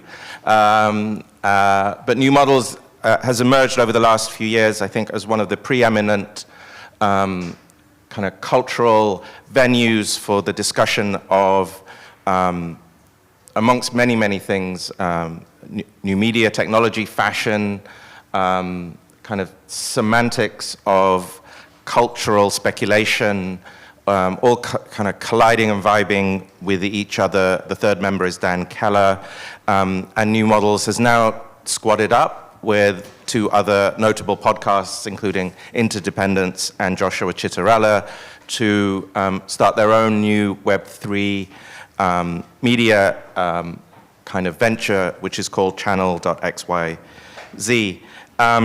So I have asked Carly and Lil Internet to put together a sort of brief journey through where HSTRY2 might sit on a kind of timeline of trend epiphanies about how we narrate narration itself. So will you please join me in welcoming Carly, Busta and Lil Internet. Thank you.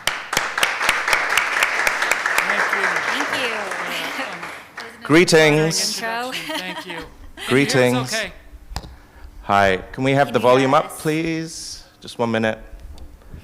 Testing, testing. 1, 2, 3. Hello.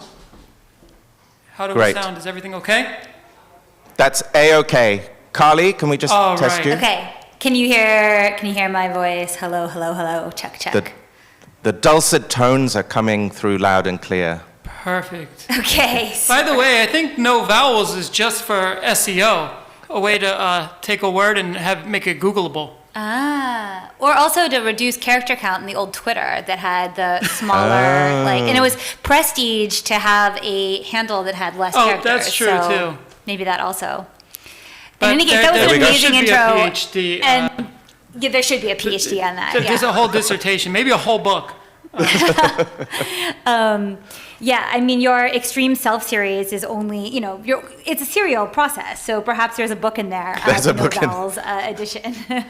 Well, there's a famous, actually, it reminds me, there's a very famous novel by Georges Perec called La Disparition, which was translated into A Void. And the entire novel, which is several hundred pages long, doesn't use the vowel E. Amazing. Yeah. And then he did a sequel where he only used words with the letter E. So, yeah, there's history there. Okay, speaking of history and history too, it's over to you guys. All right. Thank you. Do you have this? Should I go to the first slide? Yeah, go to it, sure.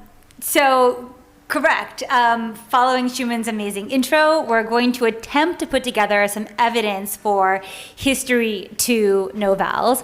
We're trying this out on you, so we just made this challenge to give ourselves 10 words or themes and then to try to do a slide for each, with the idea that we'd build up a repository of evidence to refer back to when maybe halfway through this in about 10 minutes or so, Shumon, you can discuss with us some of these terms and, maybe you'll refute them or iterate on them further. But we're really thrilled to be talking to you because you guys are an amazing audience. And I guess we should just get into it. Yeah? Sure. Okay. So top of our list right now is Infinity COVID. It is now technically possible to be reinfected with a new variant of COVID every 20 days. While that is rare, we are weathering new variant waves every few months, and the risk of long COVID is real, with evidence of neurodegenerative effects, namely COVID-19 protein fragments forming amyloid clumps in the brain, similar to what is seen in Alzheimer's and Parkinson's disease. So, this is a headline that's been around a bit. COVID is like this scary thing that will be with us forever. I don't think it's as dire as that we're going to be continuously sick with COVID, but just the idea of it has changed our perception.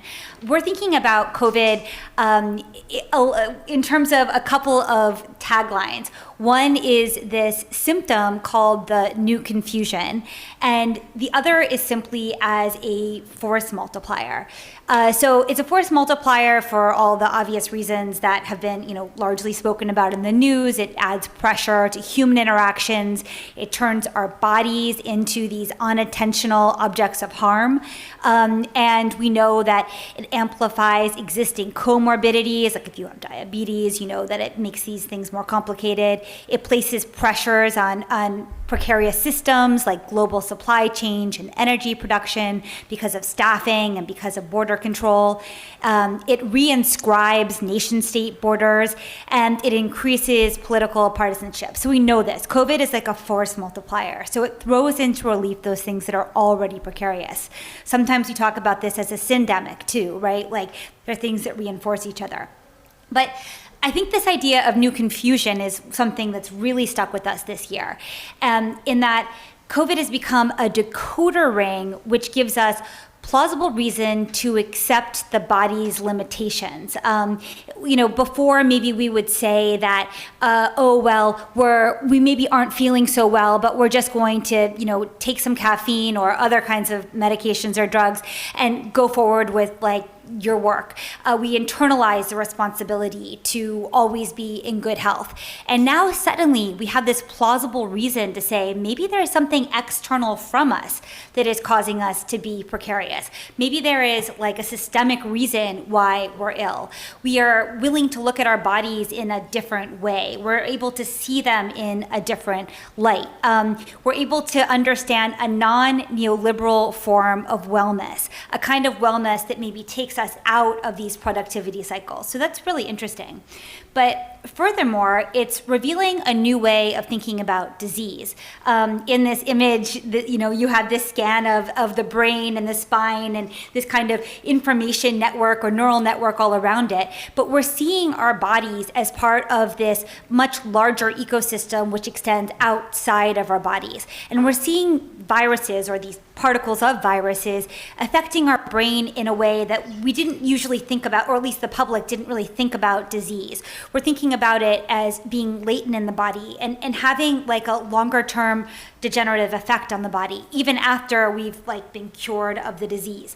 So it's really blown open this whole other understanding of what disease is, what the limits of the human body are, what the network are. And so maybe it makes sense that we have new confusion, not just the COVID fog, like the brain fog that we get from inflammation in the brain when we're fighting off a virus, but a new confusion over where the borders are, where our body begins and ends, how we're networked to each other. There's this, I'll give this one great fact, and then this is like the longest one. I guess there's a microbiologist at Caltech who said that human cells make up only 43% of the body's total cell count. To quote them, we don't just have one genome, the genes of our own microbiome present. Essentially, we have a second genome which augments the activity of our own.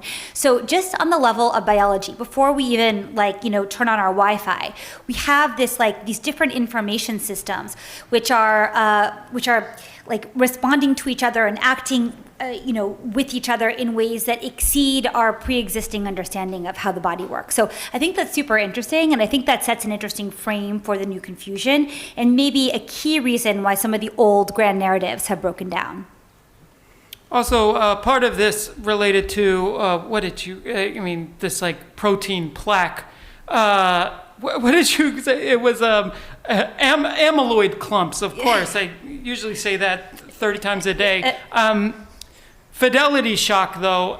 Fidelity shock is kind of the window of scope that humanity knows and understands, like the sort of scale of things infinitely large and infinitely small that we're comfortable in and that we have a good understanding of has now expanded into more mysterious fidelities, both large and small. The sheer complexity of global supply chains, not to mention climate systems, these huge and highly complex fidelities now are even ever more important to manage. And then on the other side of the powers of 10, the immune system interactions of COVID brings the scope of protein folding into view as experimental RNA enters our awareness and our bloodstreams. So the internet's sort of false omniscient comfort fades as these fidelities of the unknown become increasingly relevant to our world today. Yeah, just to pause on that. So we can Wikipedia anything, you can Google anything, but then there's this new rising sense that maybe we don't know the limits of what we know. We're expanding the limits of what we know. We have new known unknowns. Right. And we can't yet trust there may not even be a Wikipedia entry necessarily for that, right? So we have infinite knowledge, but we're suddenly realizing that what we need to know is much larger than what we thought prior. And also, to know these fidelities, we are increasingly outsourcing the task to AI. Right. Machine learning that's capable of looking at all of this big data of very, very vast systems or very, very small things, which are also have innumerable data points. We're kind of leaning on machine learning to help us understand it. Google's DeepMind solved protein folding after 50 years of failed human attempts. And on the other end too, I think cryptocurrencies sort of created a mass scale experiment in emergent coordination and consensus building through a matrix of incentives in real time with a sample size in the hundreds of millions of people engaging with these extremely complex kind of emergent networks of incentive, value, and consensus and belief. You all are architecture students, or it's your discipline. So I'm sure that you already have systems in mind of how you're organizing this emergent world. But to that end, slide. So we're borrowing a term from Adam Tooze here. Many of you probably follow, and his Substack chart book. If you don't, I highly recommend it. He speaks about something called polycrisis, which is sort of a corollary to syndemic. You know, we talk about pandemic as the virus, the syndemic, or all the force multipliers plus the pandemic. Similarly, polycrisis is this acknowledgement that there are many things that are happening with multiple compounding risks. In Adam Tooze's model, you can see here, I hope the left and right is the same. Yeah, it must be the same for you. So on the left, you'll see his general template for the polycrisis in January 21st, I think, of this year. He went and he redid I think part of it's probably cut off, but he went and redid this map this past month, and you can see how the complexity has just, the problem has just metastasized. So there's a parallel here, I think, to this kind of complexity that we're becoming aware of in, well, let's just use COVID as an example, how the immune system works, and also how the complications of our global mess right now as all these pressures run into each other. What Tooze identifies is how many major stressors there are in play at once, the degree of uncertainty around each, and that they are all happening at once, and they largely reinforce each other. So this also feels like a pretty good template of how things feel these days. There is indeed this new confusion. Of course, fundamental to this is the war in Ukraine, Russia's war in Ukraine, how that's affected energy prices, how that's leading to famine, how that's challenging the climate goals, how that's putting the risk of thermonuclear war back on the table. So these are existential issues which we haven't really dealt with as a global population, and it hasn't been our global consciousness in some time. At the same time, there's new forms of spectacle that are coming about because of this. We were playing with this word, hero-influencer, where now that we can watch a war unfold from, Berlin, say, and there are mechanisms like Twitch payment streams and, different kinds of easy PayPal, we have this war on demand type system where you can fund an individual fighting in a war directly through your screen. So there's a very strange collapse that's happening here between spectacle, a real need for an exchange of resources, and a new immediacy. So the polycrisis is compounded by a media layer. Okay, so to that end, attention has become the universal currency. And of course, we all know about attention currency and the fictive capital of attention, how it drives meme stocks. But this term has maybe been given a new significance in light of this emergent polycrisis. We all know this image now of President Zelensky going around to all the world leaders just trying to keep their attention focused on Ukraine as this war continues into its 5th month, right? And so there's a real value in currency. At the same time, in attention currency, he needs to keep pinging the network, so to speak, just like an influencer would, to make sure that funds are still directed towards, his country. But, we also, of course, had Balenciaga do their Adidas collab at the New York Stock Exchange.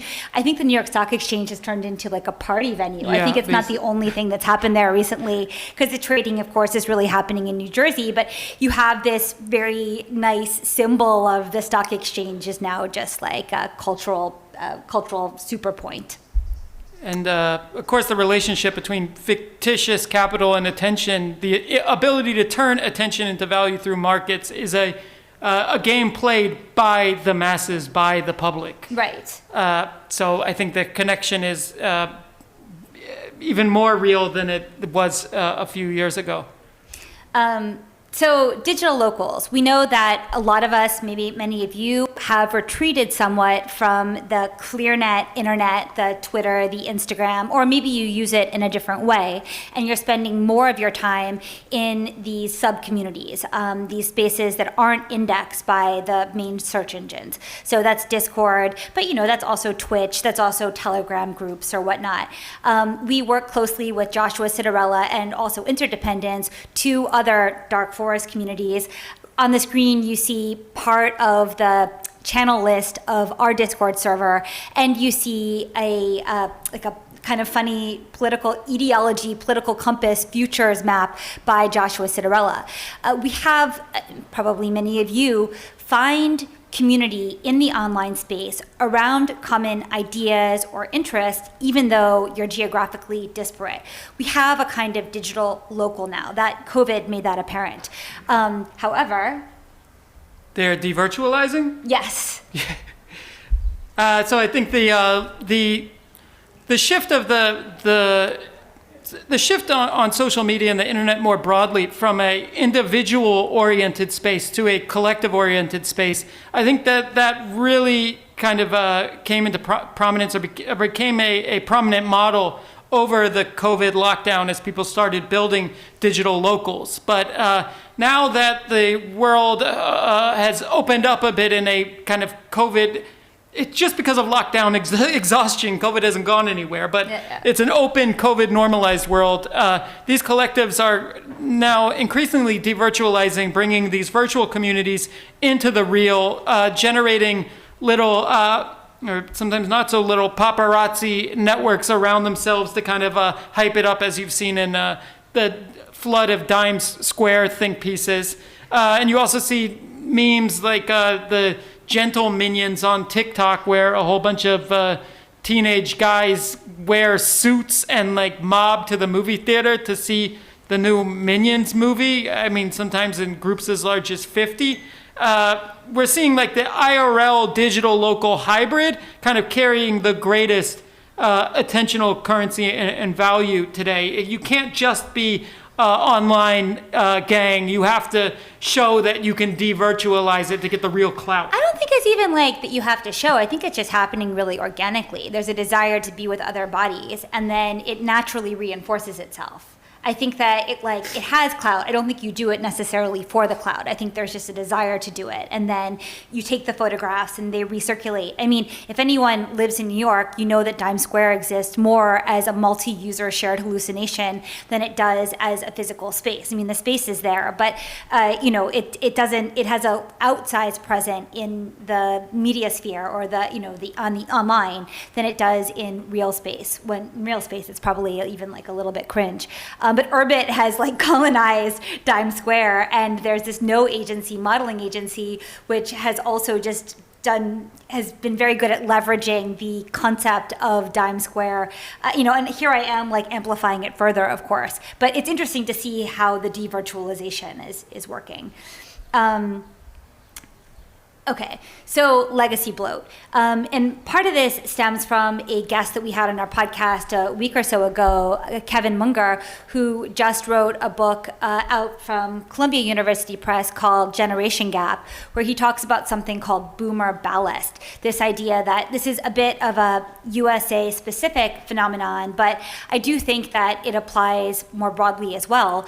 The generation that was born in the US, also also in the UK after World War II experienced great prosperity and this feeling of anything is possible. In America, of course, it's the American dream, and their numbers demographically are very large, and they're also to a very large degree white and middle class, or upper middle class at this point, or middle class, or billionaires, right, right.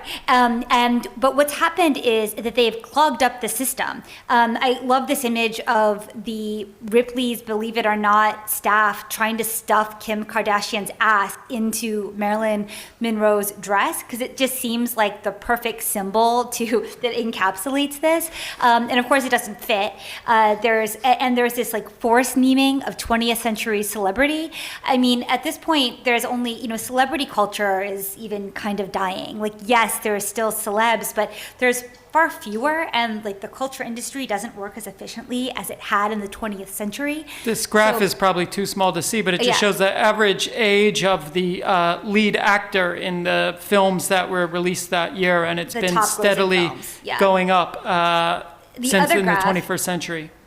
Yeah, and then the other graph is also probably too small for you to see, but it shows all the popular Christmas carols. That graph is from Kevin's book that are in Christmas songs. Yeah, Christmas songs that are like in high circulation, and with the exception of Feliz Navidad and Mariah Carey's All I Want for Christmas. Yeah, basically all of them were produced in the 1950s and 60s, and were still living with this like totalitarian regime of post-war Christmas hell every year. So there's this kind of a stuckness of these 20th century grand narratives that we are trying to shed, and it's difficult because there's like a demographic block in place. Also in politics, in America, it's mostly boomers who are in office, and there's very few millennials, with the exception of AOC. Do you want the video to play right away? Oh, no. Let's go next. Not yet? Yeah. Okay. Okay, so this is something that we're thinking about. We're just sort of beginning to form our thoughts around, but it definitely feels like the vibe online for the past couple of years has been going towards a kind of incoherence or a kind of fog, maybe even like illegibility. And maybe there's an interesting parallel here with like COVID brain fog and new confusion, and there being something that's kind of helpful about all that.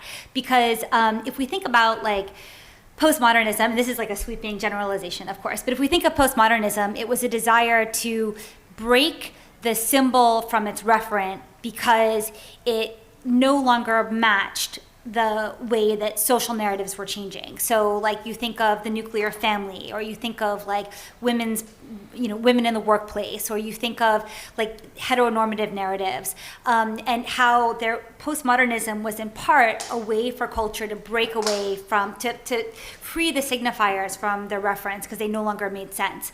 But I think we've seen a reinscribing of these disembodied signifiers with new kinds of meanings, and they're still stuck. I mean, it's very hard to say things online without like seeming as though you're signaling towards one discourse or another. Everything feels overdetermined.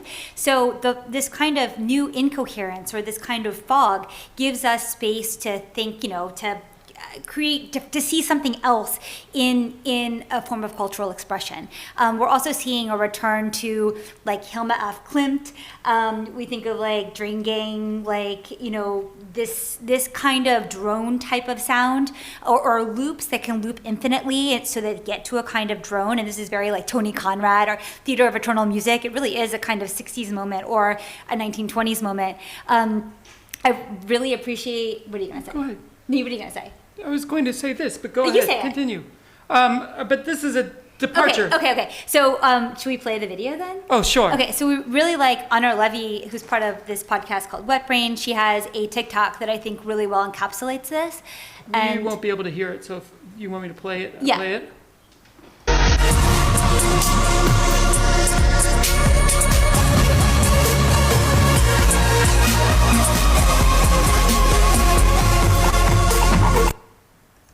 Okay, hope you all could hear that. Yeah, so that was set to Salem, which is like a witch house band from like 2010, 11, 12, something like that track. But yeah, I mean, that's that kind of absurdist, like, incoherence. And yet it also, like, has a very clear aesthetic signal. We like this idea of, like, non-right-wing dog whistling. Like, could you dog whistle but not have it be to, like, some kind of, like, edgelording political, I don't know, end? Could it just be like trying to break a new signal through? So I appreciate this new incoherence. Also, though, on the other end of Into the Fog, where COVID felt like a digitally induced state of amnesia, like a holographic foam, like a foam of nonlinear time, we're seeing a desire for anamnesis, a recollection of the knowledge that existed before we were born, to put it in like Plato's understanding of it, a return to a deep linear time where ourselves now are sort of living and writing the next chapter in this linear story. So, I mean, I think we're seeing this across the board. And of course, you have like not so tolerant leaders who are using this really divisively. We're calling it like a grand narrative writer's room, where it seems like everybody is going back to the drawing board and trying to write their grand narrative.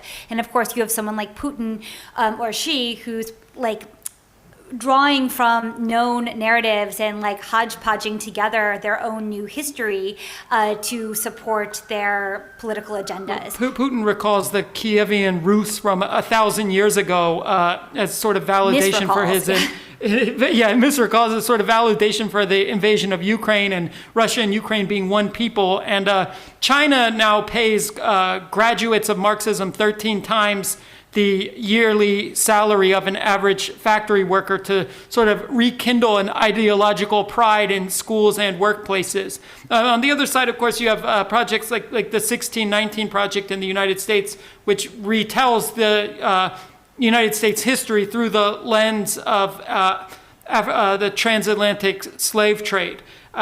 So there's maybe Putin is maybe a fabrication or a disingenuous false retelling of history, but you also have just reframings of history to create new grand narratives to explain the now, or kind of set the backstory to this point in the next chapters of a linear history.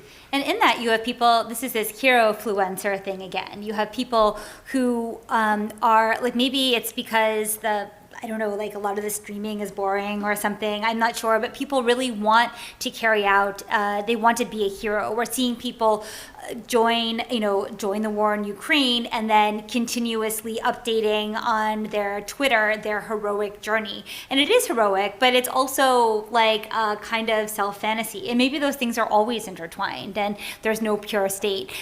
We also see, though, maybe one of the reasons why street protest, street activism is like particularly attractive at this point, over the past 10, 15 years since Occupy, is because it also allows the person on the street to feel as though they're doing something heroic. They're putting themselves at some risk in order to, fight for their rights. I mean, that's a kind of cynical view. It can also be good that they're protesting at the same time. Those things aren't mutually exclusive. But it's interesting, this desire for the hero narrative and for the competing grand narratives. So, to that end, I feel like we're like auctioneers, speaking incredibly fast. Sorry about that, but we wanted to run through those 10 points. This brings us to this end of history. And here's, Shumon, you'll be familiar with this image. Maybe you've already shown it, but Fukuyama and the day that, the crypto markets were just completely tanking. And of course, you're all probably familiar with the idea that, no two countries with the McDonald's can be at war with each other. And of course, McDonald's left Russia. So, here we are. There is maybe a new kind of, I wouldn't call it a blank slate, but there is this opportunity to redefine what our guiding narrative coordinates will be. We do see this as like the baseline for History 2. History 2, what is it? Sex 5, Web 7, I'm not sure, but maybe this is the moment where we bring Shumon back in and we can talk through some of these things or add clarification. Thank you so much.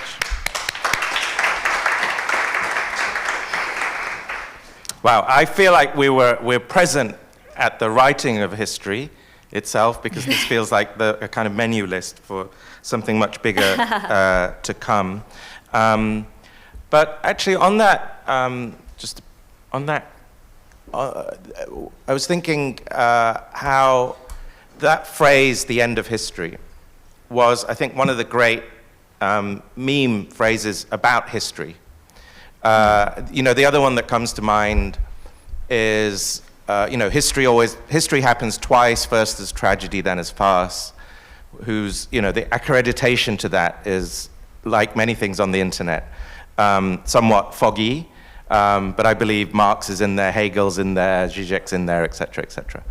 And I think, as you've just demonstrated, both of you, with Dan, when I think about, one of the sort of great superpowers that you have at New Models is the conjuring of neologisms to describe, phenomena or feelings that exist at the moment that perhaps haven't yet been articulated into language. There was an article that came out also quite recently, I think it was in ID, about this notion of name core, and how, so name core is this trend where every micro trend becomes a core, right? And of course, perhaps the foundation for this would probably be something like norm core back in 2012, 2013, through the kind of authorship of K-Hole. But it seems, and the argument that was made in this article, which I thought was very interesting, is, you have memes, you have trends, but then you have like micro trends, you have micro memes, and all these things obviously are lasting shorter and shorter and shorter and shorter sort of periods of time. But regardless of that shortening or atomizing of how long they last, everything needs to be labeled. No? That there's something about that act of labeling that seems to be sort of directly correlated with what you called the sense of being in the fog, or going, being deep inside the fog. I'm sort of curious, what do you think this tendency to name everything a core says about where we are at the end of history? What is that relationship that we have with language, and how we feel, and how this kind of onslaught of foggy polycrisis that's happening to us every day? My first question is, I wonder to what degree this is true in other languages, and I wonder how much it is happening predominantly in the English language. I wonder if this is also happening in German, or if it's happening in Ukrainian, or Russian. But I also see language as a place to form community. It's like the simplest, most immediate way to form an in-group is to have a shared term. And I wonder if the name calling is like, naming, not name calling, name core, is an attempt to create identity and community over a certain understanding of a phenomenon. What would you think?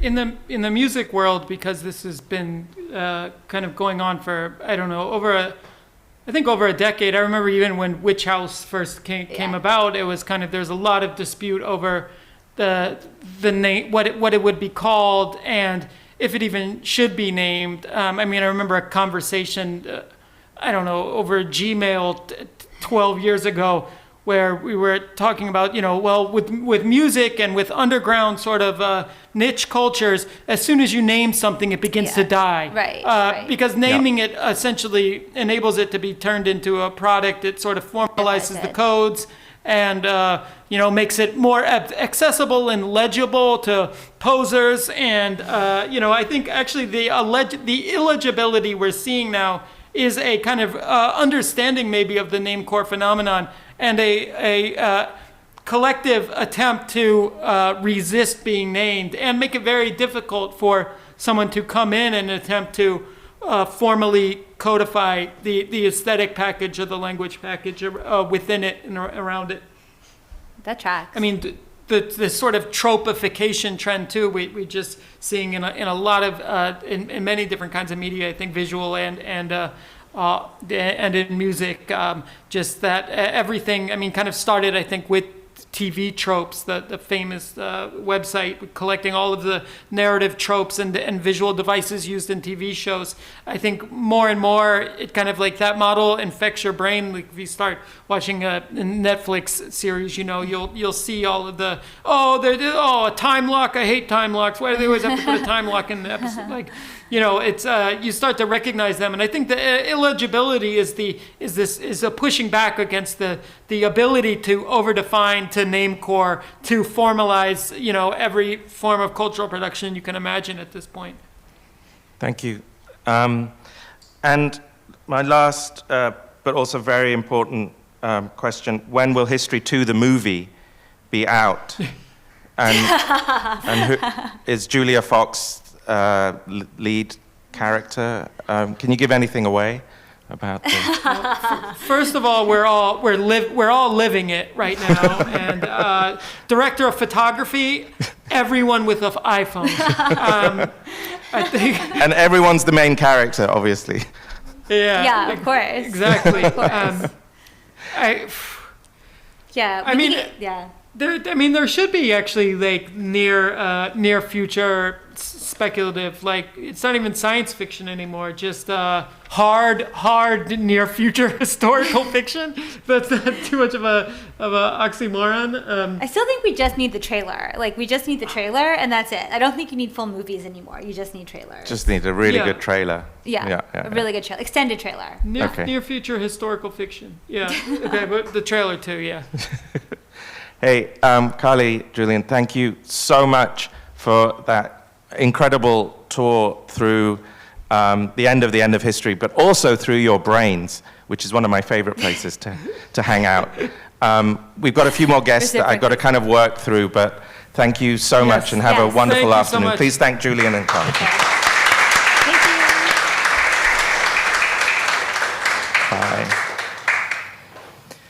Okay, so the word Balenciaga has come up a few times already today, and we're gonna kind of hit it head on, as it were, now. The Fall/Winter 2022 show occurred the same week that Putin invaded Ukraine last February. And Balenciaga's models, and actually Daniel showed a clip of this in his presentation, they traipsed through a snow-filled reverse panopticon. And it reminded me of billionaires as refugees. And the only things that they were able to escape with were their piercing Balenciaga heels and wraparound glasses. And there's something so acute about what Balenciaga has, under the direction of Demna, has been doing for the last few years. It seems to evoke many grand ideas as well as, of course, immense profits. Why does Balenciaga's baggy, skin-tight, gothcore feel so today? Is it because doom scrolling is the sexiest, most fun thing you can do together alone? Is Balenciaga changing? Is it history as irony-drenched sincerity? So to help us try and decode some of these codes is Charlie Robin Jones. Charlie writes a fantastic column for Flash Art, which nominally focuses on a different fashion designer each time, but it's really a kind of pretext, I think, to talk about much wider obsessions that he has and also kind of textures of today.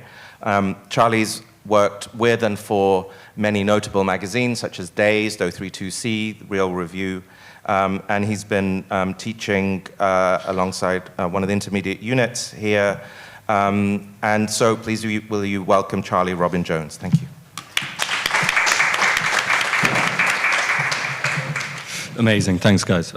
Is that too loud? No, it's all right.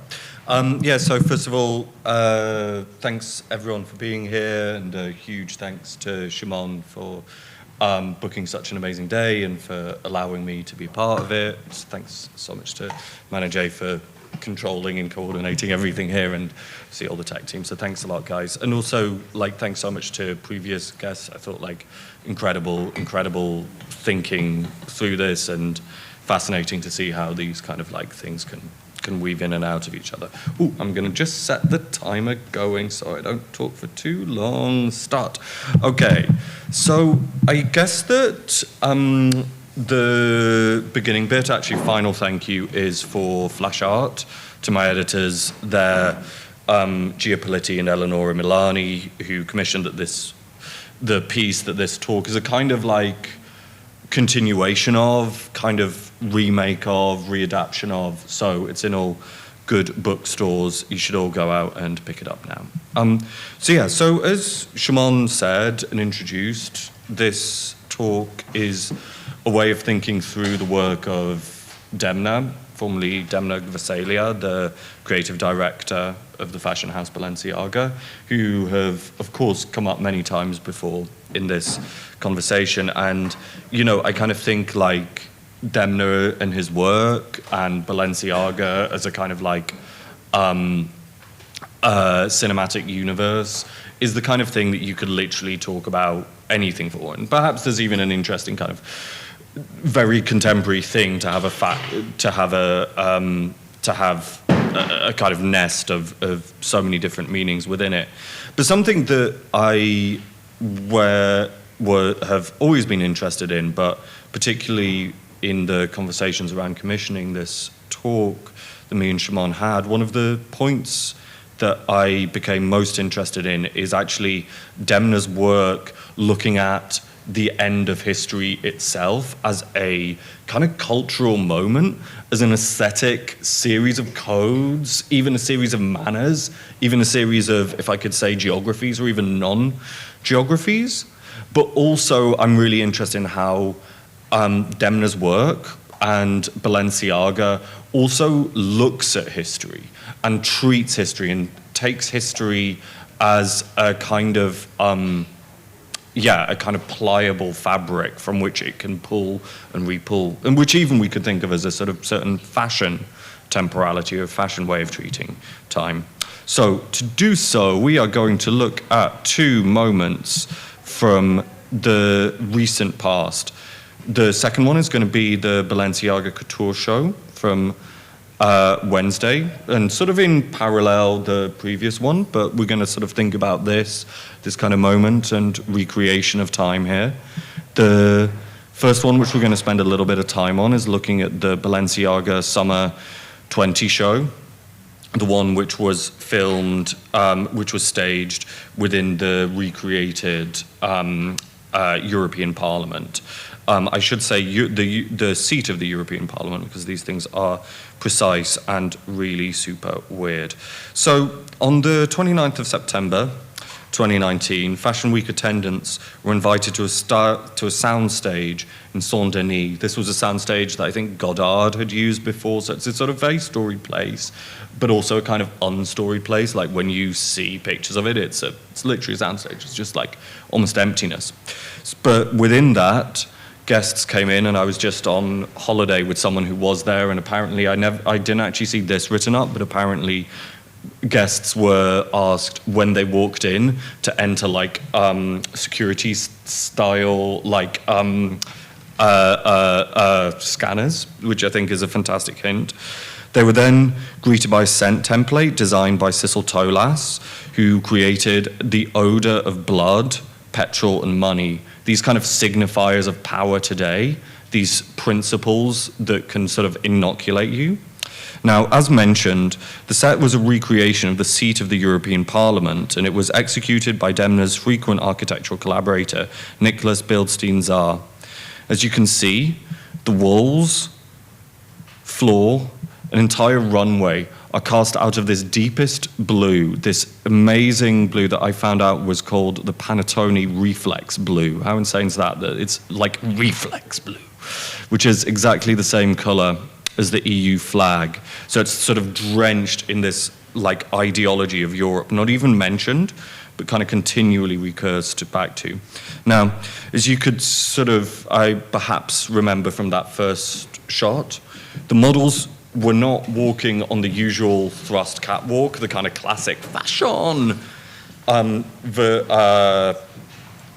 thrust stage. Instead, they're kind of going through this circular runway, turning this classic kind of like protocol for walking into this sort of recursive movement, not just across, but also down in this corkscrew way.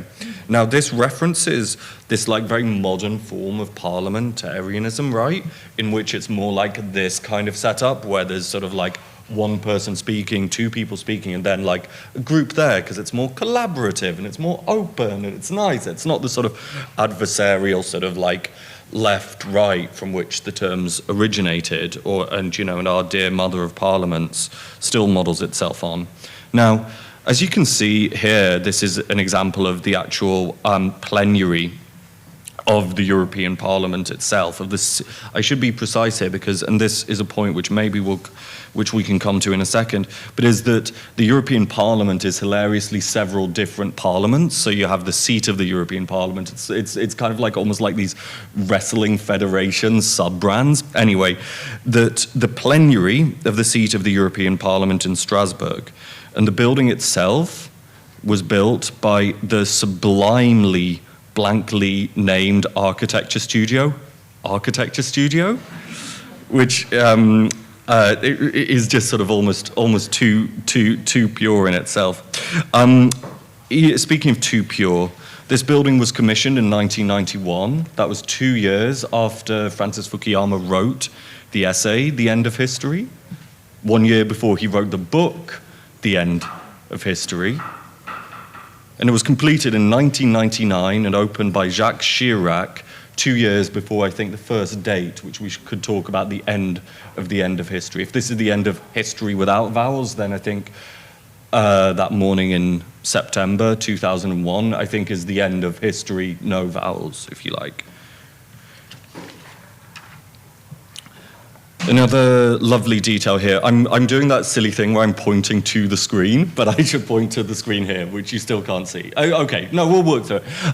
The tower faces two ways. This tower in the center of this building, it faces two ways. The first way is to the east, to the newly liberated Eastern Bloc, to just that year, the former USSR. Just think about that it was the USSR before, but then it's the former, and this is the year that it becomes the former USSR. But it's not yet towards Russia, it's to the former USSR. We should almost hover on that. And it also, even more interestingly, I think, points towards the West as well. So if you think about what an insane thing that is, this is the seat of power in itself, and the seat of a geographically defined power. But yet it also faces two ways at once. It's both saying we're kind of for these people, and we're looking at these people, but we're somehow nowhere. We're somehow pointing at some vague space, which is also a non-space.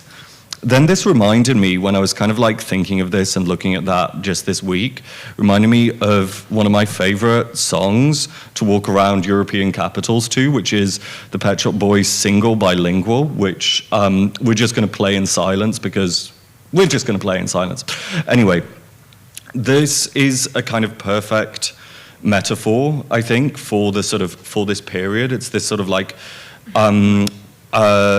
moment in 1996 when Neil Tennant reboots his satire of arch 80s toxic capitalism into this hyper end of history, this hyper bureaucrat idea of pure, complete, and endless European community there. In fact, in one point, he sings the most perfect line I can think of to sum up this simultaneous non-space and non-time, in which he sings, they call it a community, but I like to think of it as home. So I, being non-only fashion journalist, will begin to look at these outfits here and start to think about like where else they might rhyme to. And then Demna Gvasalia, being very, very, very much a fashion designer, I think we can then sort of like start to look again at the Balenciaga show that was presented in 2019. Obviously, that sort of like last glimmer before COVID, but imagining 2020. So here we kind of see these like series of like blank uniforms. Here again, this is a sort of like very much the kind of template which we could see here in terms of the look, you know, these sort of like big sort of like classic straight suits, monochromed. Of course, the sort of security guards. This is the only time which you'll see other people. And then here, I think in the collection, we sort of see this, at least in these first looks, this kind of like move between worker and bureaucrat here in terms of the look. And then I think what's interesting is that then we start to dig deeper into the show itself, and you start to see these kind of like, these like further examples of what ultra power dressing actually is, you know, in these sort of like very kind of like dropped hemlines, these kind of like signatures of power to put out there. You're powerful because you've got big arms. You're powerful because your sleeves drop right down to your wrists, to below your wrists into your hands. You're powerful because your your cuffs drop right down over your shoes. But then you also kind of see these kind of like, as the show goes on, and I think one of the things that makes Balenciaga shows so interesting and so compelling narratively is that they're sort of often done with a great sense of sort of like forward motion and beginning, middle, and end. And so I think it's really worth paying attention to the sort of the sequencing of the looks here, in which you start to see these sort of like really beautiful, I'm just going to try and zoom in here. You start to see these kind of like clothes kind of like come alive, you know? And the sort of the shapes become looser. The kind of colors become much more lurid. They become like a lot more like classically tasteless, even in terms of this kind of like big logo, big brightness, huge kind of like personality and color kind of coming out. And I think in a way then we could even start to see this very blank slate that we could see in these earlier looks, and even in this this kind of like vision of what 1996 looked like, the future kind of continuing endlessly like this. We start to see it as much more peopled, you know? I kind of think of this as like a plaza, an internal plaza space that slowly actually starts to have human beings sitting within this. And you start to have ideas of power and playing with power and playing with history and playing with what the very fabric and space of this could actually look like and could actually represent some kind of a speaking through history almost. Now, as promised, the second thing that I'd really like to look at, and I'm aware, like, actually, how are we for time? Yeah, we're doing, anyway, we're doing okay. But I will still try and zoom through to this next part, which is to look at the couture show. Now, the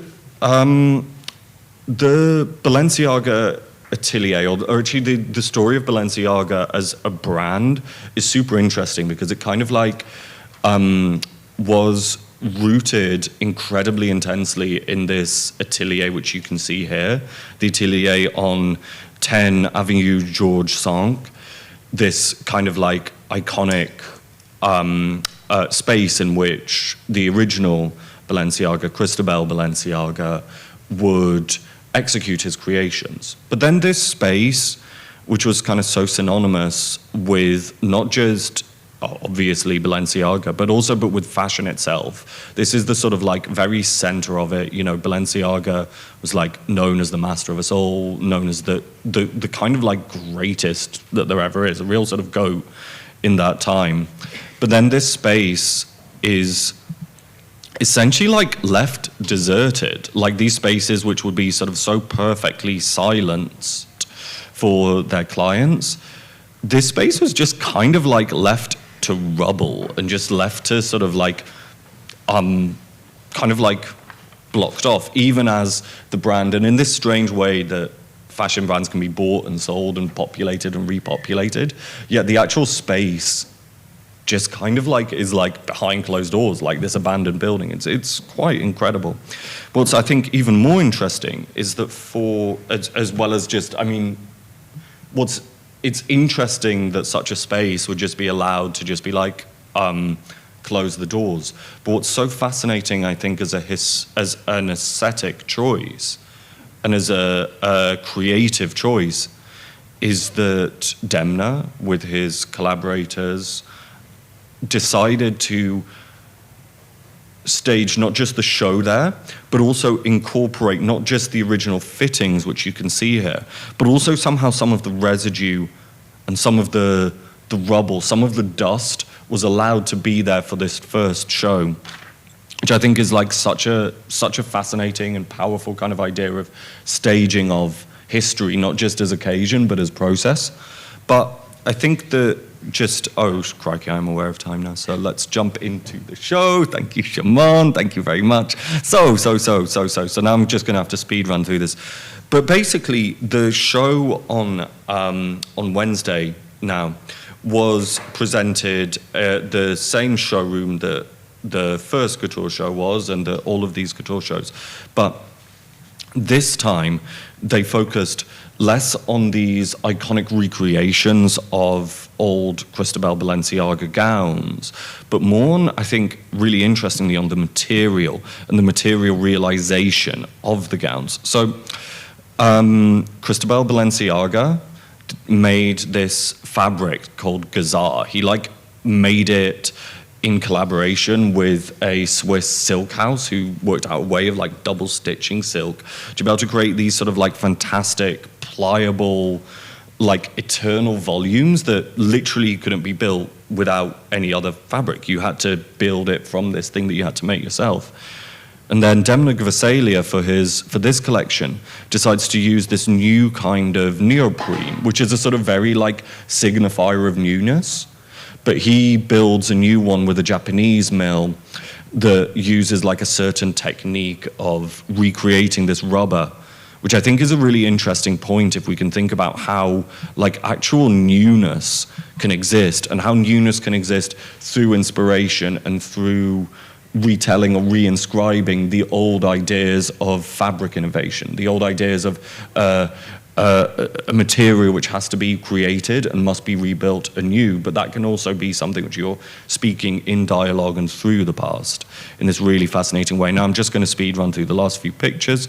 So you you see this temporal process that he spoke about with Vogue, where he says that that he wanted to create a new future, and he intended this very much as something which would begin in the future and then pull through to the past so it's sort of, so as the time goes on, you have the other time going on at the same time in this sort of wonderful kind of almost corkscrew motion, I think, there.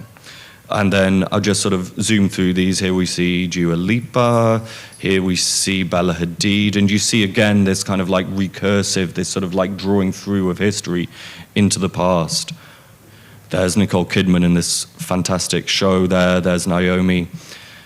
And then with this final look, you kind of see a kind of recreation, materially manifested today, of something that looks, self-consciously, of something from even deeper than Cristobal, even further into the panniers and the crinolines of yesteryear and many centuries before. And I think that this is a moment which perhaps we can think about as we talk about the end of history, and as we talk about the long lag of these boomer ideas, which or of these inherited ideas, which we could say from the 90s of this generation who sort of believed that everything was over. And now we can even see that as a moment and as another moment for us to sort of sit with and pull through. And I think that the possibility, I think, for history to be something of a force multiplier, for us to think not just of ends of history or finalities, but to think of how history could be a system and a logic through which we can allow new futures to emerge, and new times to emerge, and new tomorrows to emerge without sounding too pat or too cheesy. And I think it's interesting how clothes can themselves exist as moments and doorways through which, better tomorrows might emerge. But anyway, I think that's it. I think I'm over. I think I'm over time there. So, sorry for the speed run there. Not at all. Thanks. Thank you, Charlie.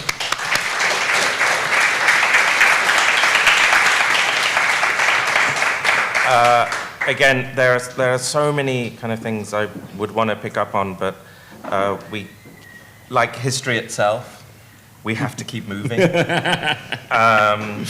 But no, it was that was beautiful, and I guess it's an ongoing conversation. I think the three of us have with Daniel, yourself, and myself about the kind of strangely powerful role that fashion plays in somehow being sometimes, not always, but sometimes, and now does feel like a moment, where it's like the prime venue to sort of understand many other things that are happening at the same. It's not always the case, though, but now does seem to, particularly, and I guess, Daniel pulling up the description of Balenciaga being more of a platform. If you think about platforms, if you think about protocols, if you think about infrastructures, if we think about, these really are, the sort of the true engines of power and sort of future history making, it seems to me. And so that notion of, we've talked about this as well, but like Hans-Ulrich Obrist, after some of these recent Kanye West spectacles, which have been also collaborations with Demna and with Sub, with Nicholas and Andrea, Hans-Ulrich said, look, there's nothing and no one in the art world at the moment that comes close to this. That comes close to the kind of resources that are available. But also these are kind of new category defining events, and spaces, like what really are they? And there's something about that, going back to what Carly and Julian were talking about, like sometimes the most powerful things are the things that seem to refuse being able to be named. And therefore we sense them or we feel them more than we're able to label them. There's something about Balenciaga in the last few years that to me feels like it belongs to that. I really agree, and I should apologize to Daniel, because also that part of the kind of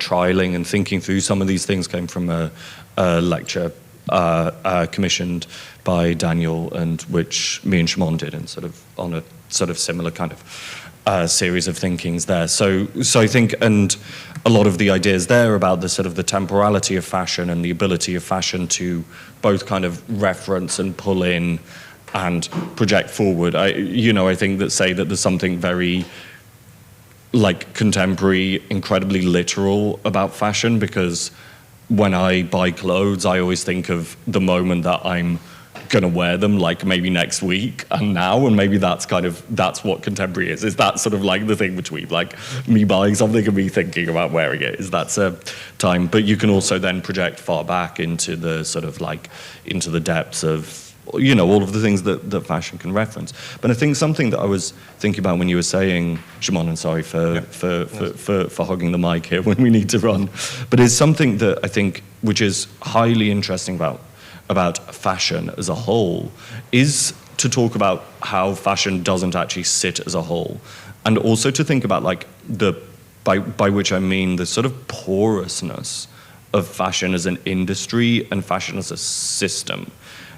And the way that fashion is kind of like unique and envious. And I'd say like kind of architecture is perhaps the kind of the closest kind of like creative field that you could analogize that to, of the allowing people to come in and to discuss, allowing that curiosity, that say that a fashion show can be both a point which music can exist within, that sort of that narrative can exist within, that it allows sort of this pulling in, which I think is one of the reasons that say that fashion has been kind of like historically, I think underappreciated as a sort of like, as a kind of center of real discourse, especially in Britain, I'd say. But yeah. Once again, please join me in thanking Charlie Robin Jones. Thank you. Thanks a lot. Onwards and onwards. So not long ago, a friend messaged me with a great sense of urgency. She told me I had to see a new film. It was called Everything Everywhere All at Once. And she said, quote, "I laughed until I was weeping. It's an ultra-surreal multiverse story," end quote. She made me promise to only watch it on the cinema, which I eventually did. It's a madcap movie that makes the most of the multiverse phenomena, which we've seen take over the Marvel franchise, amongst many other things. Multiverses postulate parallel universes, less alternate histories, more maximalist history, where everything is happening, as it were, all at once. The friend who tipped me off was Natasha Sandmeier, who's my next guest. She is absolutely no stranger to the AA. She taught a very influential diploma unit here for many, many years, and ran the summer school for even longer, and for 10 of those years we co-ran the summer school together. She currently leads the postgraduate entertainment studio at UCLA Architecture and Urban Design, and her research takes in media within the creation of speculative architecture and environments. So to take us through the multiverse, please will you welcome Natasha Sandmeier. Thank you. Hi, everyone. Hi. Shumon, can you... Audio working or no? Yes, we hear you loud and clear. Okay, great. Fantastic. When I did the test yesterday, it was headphoneless. Hello, everyone. Great to be back in the building, although I can see none of it. And I'm also doing this from iPad, which is deeply unfamiliar to me, but I'm going to share right this second. Hold on a sec. There we go. Share screen.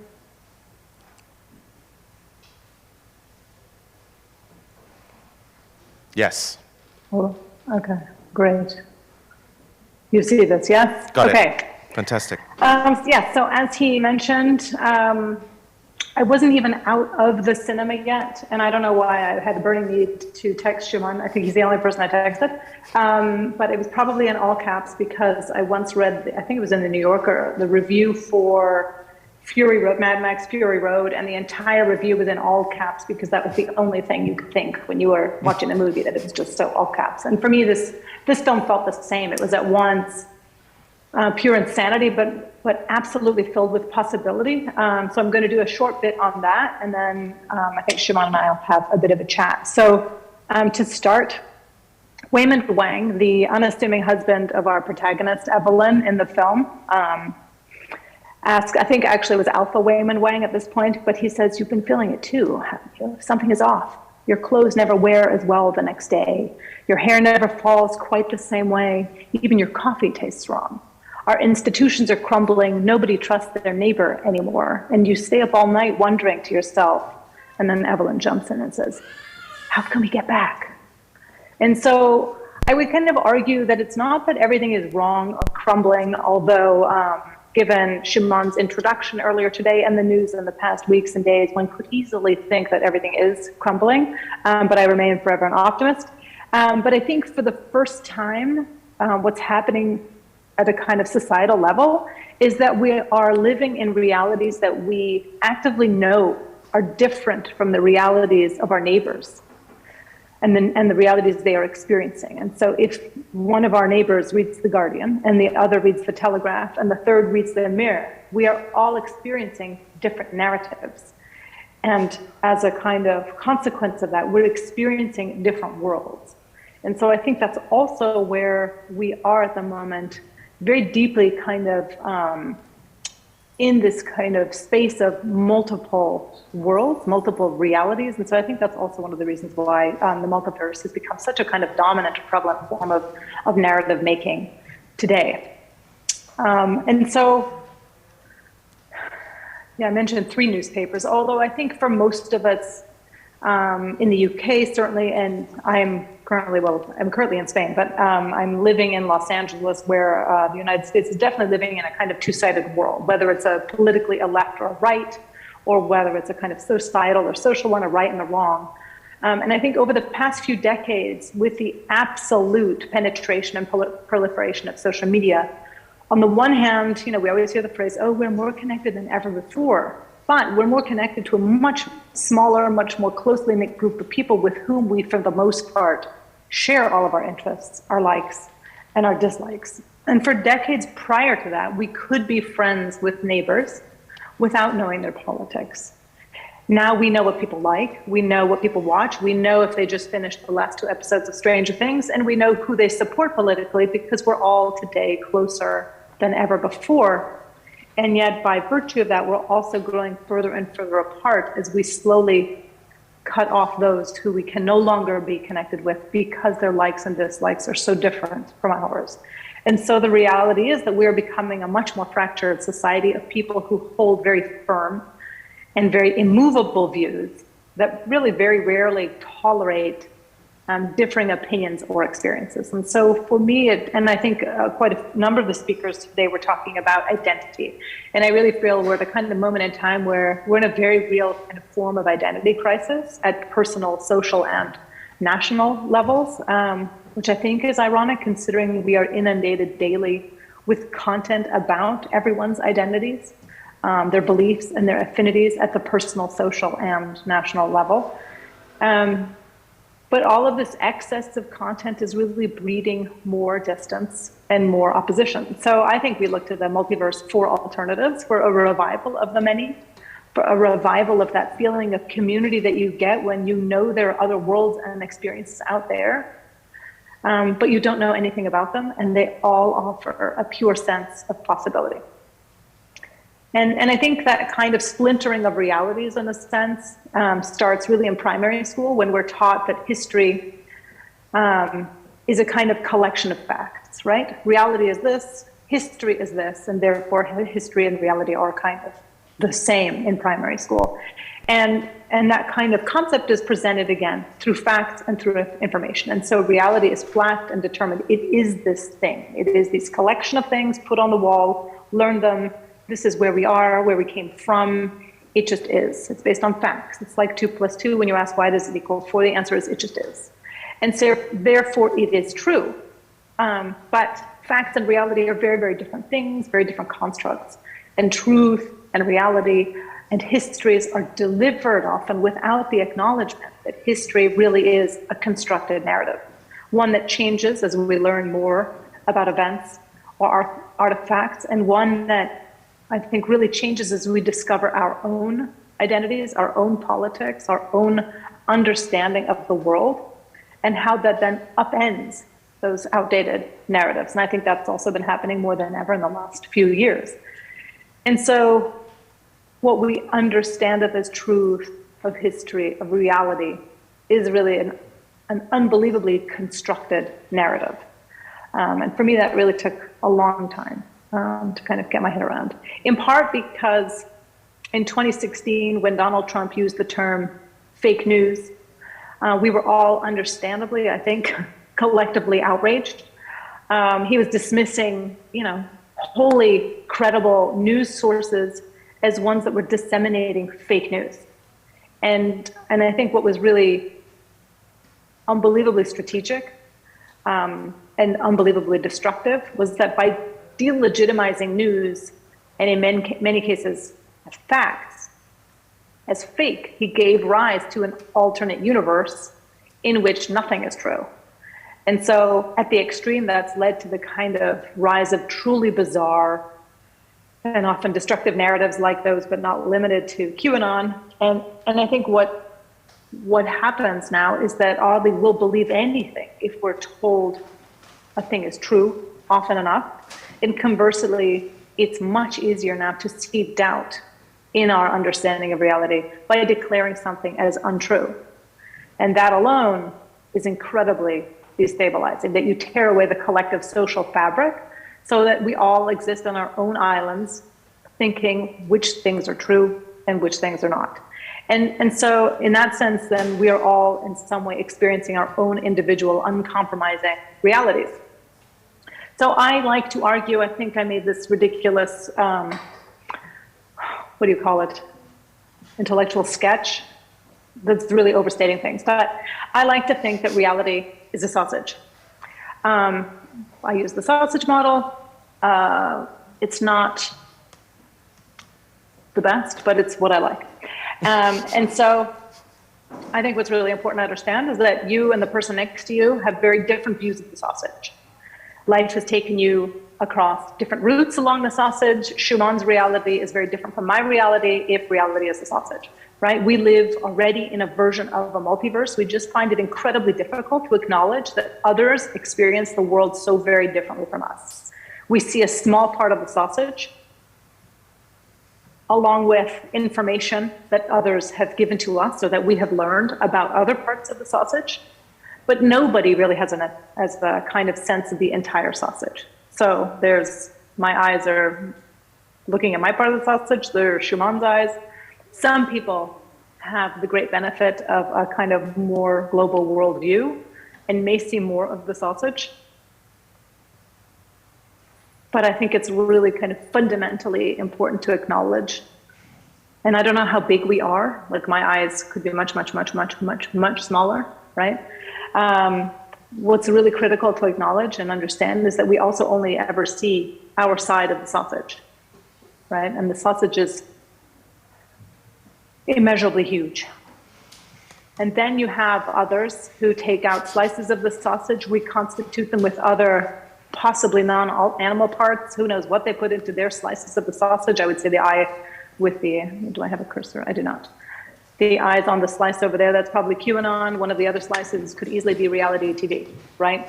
And so I think if we understand that we only see a part of the sausage, then we also start to understand what has, I think, probably in the last 5 years become language that allows us to speak about our understanding and our experiences as my truth, right? Or my reality. And I found that kind of phrase really jarring the first time because it seemed like it destabilized or delegitimized anybody else's truth until I really understood its purpose, which was just really to declare that this is my truth and my experience.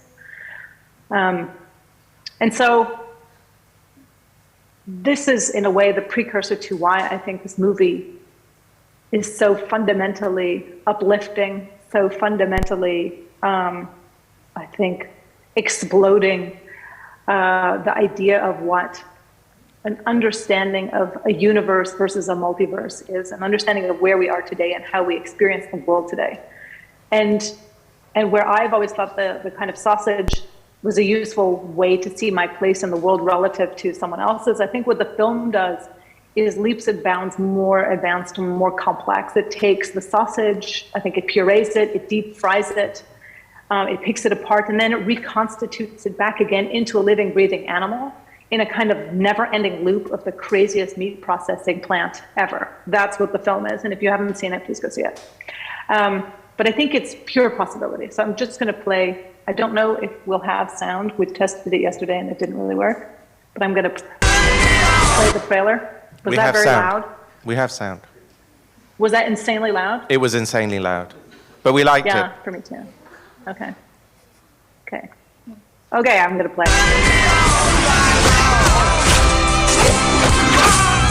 Of all the places I could be, I just wanted to share with you. Remember our mission concerning the fate of every single world of our infinite multiverse. There is no way I am the Evelyn you are looking for. Every rejection, every disappointment has led you here to this moment. Don't let anything distract you from it.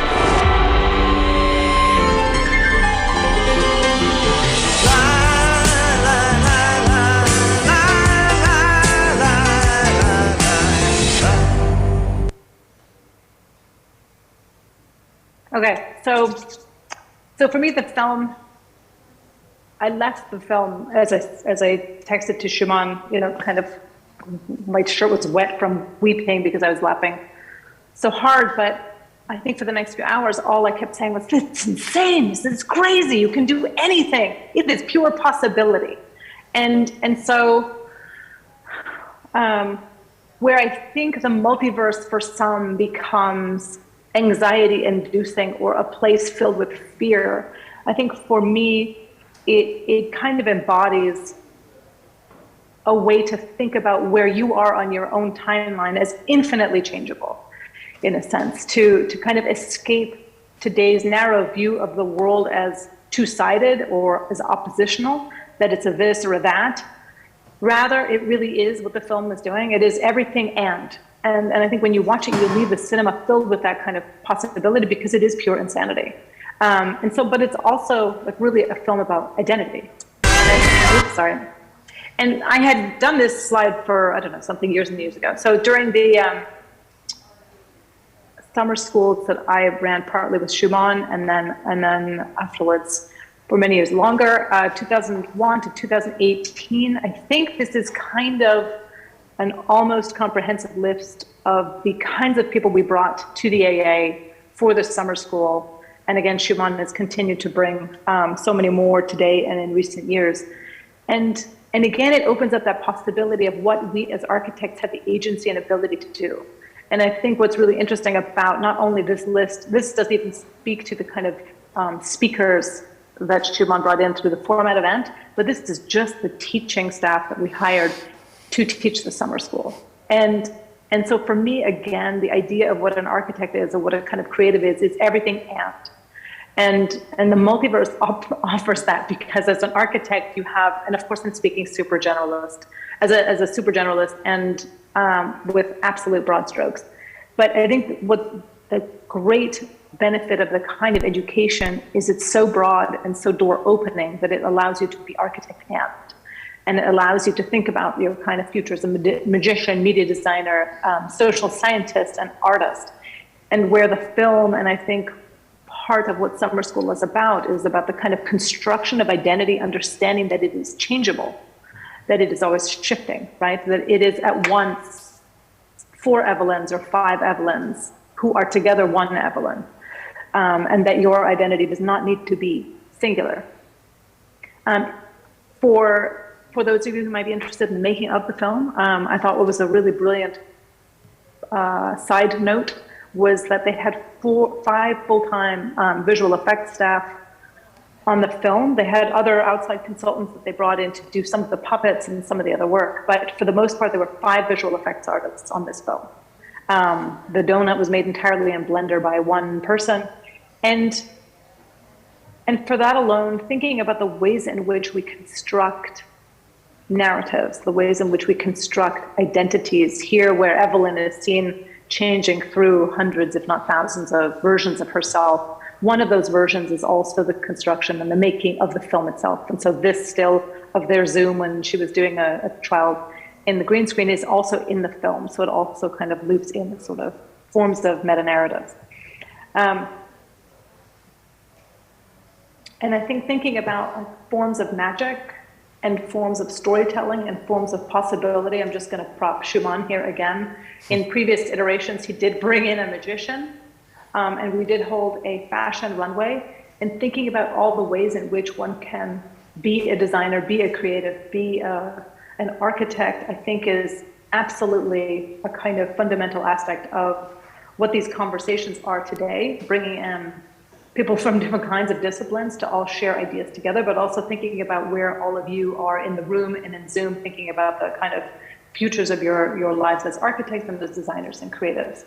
And so whether it's searching for identity here, a former student of mine in Los Angeles who, as part of his thesis project, made hundreds of these Photoshops, always questioning whether he was the designer, the educator, the builder, ultimately doing a piece of work that was a kind of large format image where he was also all over in various guises, not knowing whether he was going to be the developer, the architect, the designer, the filmmaker, the builder, the cinematographer, et cetera, et cetera. And that kind of work and thinking as an architecture student, I think is fundamental to place yourself within a kind of legacy of work and thinking that allows you to move outwards, to not kind of narrow down your possibilities into a kind of work and format, but really think about where and how you can build on the discipline and move it outwards, ever expanding. And this is a work by George Massoud, who for those of you who are in the building, it didn't look like you were in 36, but this is on the top floor of 36, where he was cutting a hole to the lecture hall because he felt stifled by walls and rooms. And so he was challenging, again, the identity of buildings, trying to cut wormholes and create a kind of alternate universe of the AA, to create a seamless experience of lecture, of conversation, of discourse. His hole was made of paper, but a couple of years later, students had heard that a student had cut holes in the building. And so they did cut actual holes in the building. And so it proves that sometimes thinking of alternate universes in paper allows others to not only imagine those, but build those into a reality. And so I think where I'll end just this little piece of possibility, as I see it, is with Alpha Wayman's, I guess, motivational speech to Evelyn at some point when he was trying to get her to acknowledge that she was, like Neo in the Matrix, the one. Alpha Wayman says, "I see thousands of Evelyns, but I've never seen an Evelyn like you. You have so many goals you've never finished, dreams you've never followed. You're living your worst you. Every failure here branched into a success for another Evelyn in another life. Most people only have a few significant alternate life paths to choose, but here you're capable of anything because you're so bad at everything." So on that note, be bad until you're good. And thank you.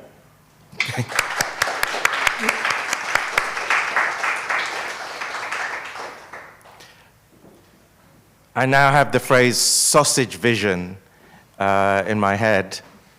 How does the world seem as, from the point of view of an all-knowing sausage? You didn't mention sausage fingers, by the way, Natasha. Yeah, it's true. I think you can give away that multiverse. Well, I mean, if you've seen the trailer, you've seen the sausage fingers. But I think sausages are useful. Maybe we had that kind of, me and the Daniels and I shared a kind of sausage view of the world. I'm glad you mentioned Daniels, because I think one thing that's, you mentioned the fact that there were five production or effects? 5 VFX. Five VFX. There are two directors to this film, which is unusual, no? There are very, very few.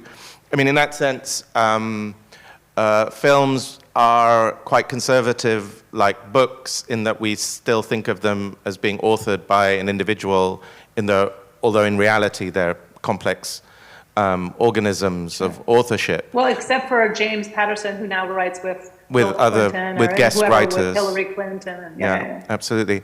But I find it very interesting that that Everything Everywhere All at Once is under the moniker of Daniels, these two Daniels. And I watched one interview with the cast, and they got into the fact that, a bit like Deleuze and Guattari, like they both have different superpowers. And so it's interesting, it's a film about multiplicity from a kind of an authorship that's already multiple itself. And I think what's interesting also is how they made the movie sound in part like a very collaborative kind of effort, where they were, for the most part, doing a lot of testing. A lot of the kind of practical effects sound like they were really just trying things out. And I think one of the Daniels for when Evelyn goes shooting through the past, when she's going, I don't know, she has the world moving past her as she's changing. He filmed a lot of that well before they even started filming. I think before maybe the script was even finished. Wherever he was, he always just took on his iPhone, on a small digital camera, took footage down the street, knowing that at one point they would be assembled into these kind of longer verse jump series. And so obviously, we've been talking about this around and through and speculating about this phrase, the end of history, and then the end of history. And of course, I mean, Fukuyama uses very specifically not the end of histories, but the end of history, singular, right? Which touches upon this, what Carly and Julian invoked, the notion of grand narratives. And one of the things about grand narratives is that there can only ever be one grand narrative at a time. The multiverse kind of throws that, sort of upends the notion of the end of history, because could you have the end of histories, plural, because presumably if history were to end in this multiverse, it may well continue, reboot, etc., in every other multiverse as well. What do you think about this notion of like, how do we think about history and the multiverse in relation to each other? Well, I think it is the end of the singular history, or at least I hope it is. And so that was in a way my read on the flat screen, that history as we understand it, or as we've been taught to understand it, is a flat screen, that there is a singular narrative. So I'm only too happy to jump on the bandwagon of the death of that particular form of history. Because if we learned anything over the past 2 years, particularly in 2020, it's that our lived experiences are really all very, very different. And so to presume that there is a history, I think is deeply flawed. And again, that's where my kind of understanding of sausage history as a sausage or reality, or the understanding of where we are today as a sausage versus a flat screen, sort of came about in the last couple of years, just because I realized what I knew was really one-dimensional, or two-dimensional, let's say. So I'm the end of history, yes, of a constructed narrative, yes. But I think the sharing of narratives is a really interesting and potentially beautiful thing, right? To be able to exchange narratives and to know that your narrative is just but one. And last question, Natasha, before we move on. I mean, one of the things I think you've taught extensively and explored extensively through your teaching, but also your own projects, is narrative, is storytelling itself. Is there a danger? I mean, it struck me watching the recent Doctor Strange and the madness of the multiverse, that there's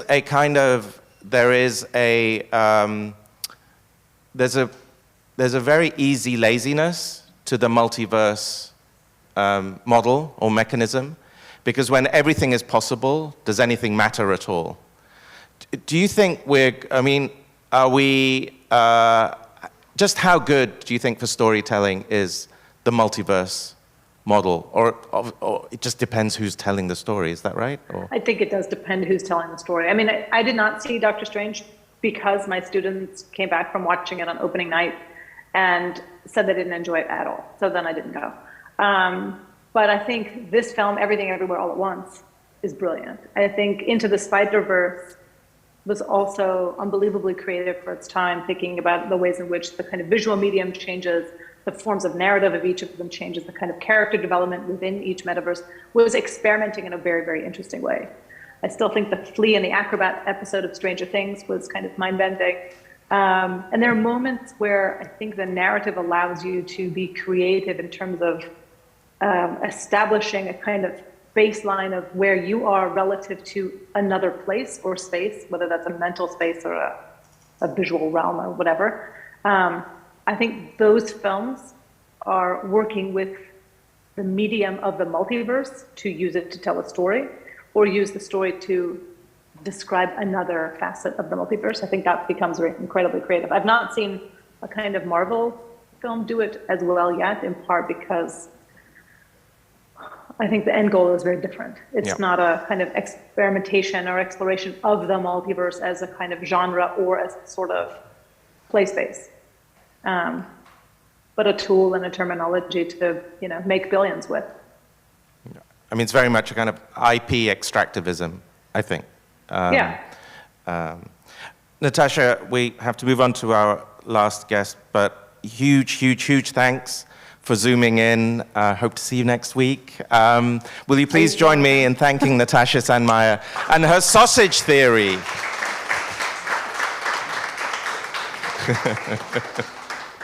Thank you, bye. Okay, guys. Our very last guest today, so as a way to introduce Sebastian Clark. One of the most established ways we travel through multiverses is the act of reading.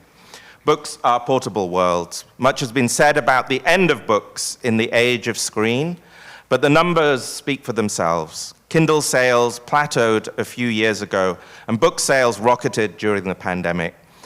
Maybe the end of books is like the end of painting. It's one of the core narratives that testify to how enduring these media actually are.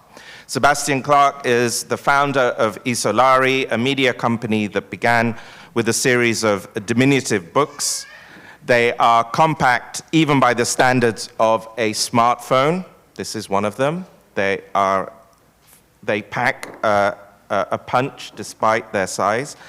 Previously, Sebastian was a political analyst in Kashmir, Sicily, and the Pearl River Delta, as well as a PhD student here at the AA. Will you please welcome Sebastian Clark? Thank you. Hello. Hi. Sebastian, hi. Sorry for the delay. No, it's fine. I'm stuck in portrait, and I'm going to try and do it in portrait. Give me a second. No problem. Portrait version.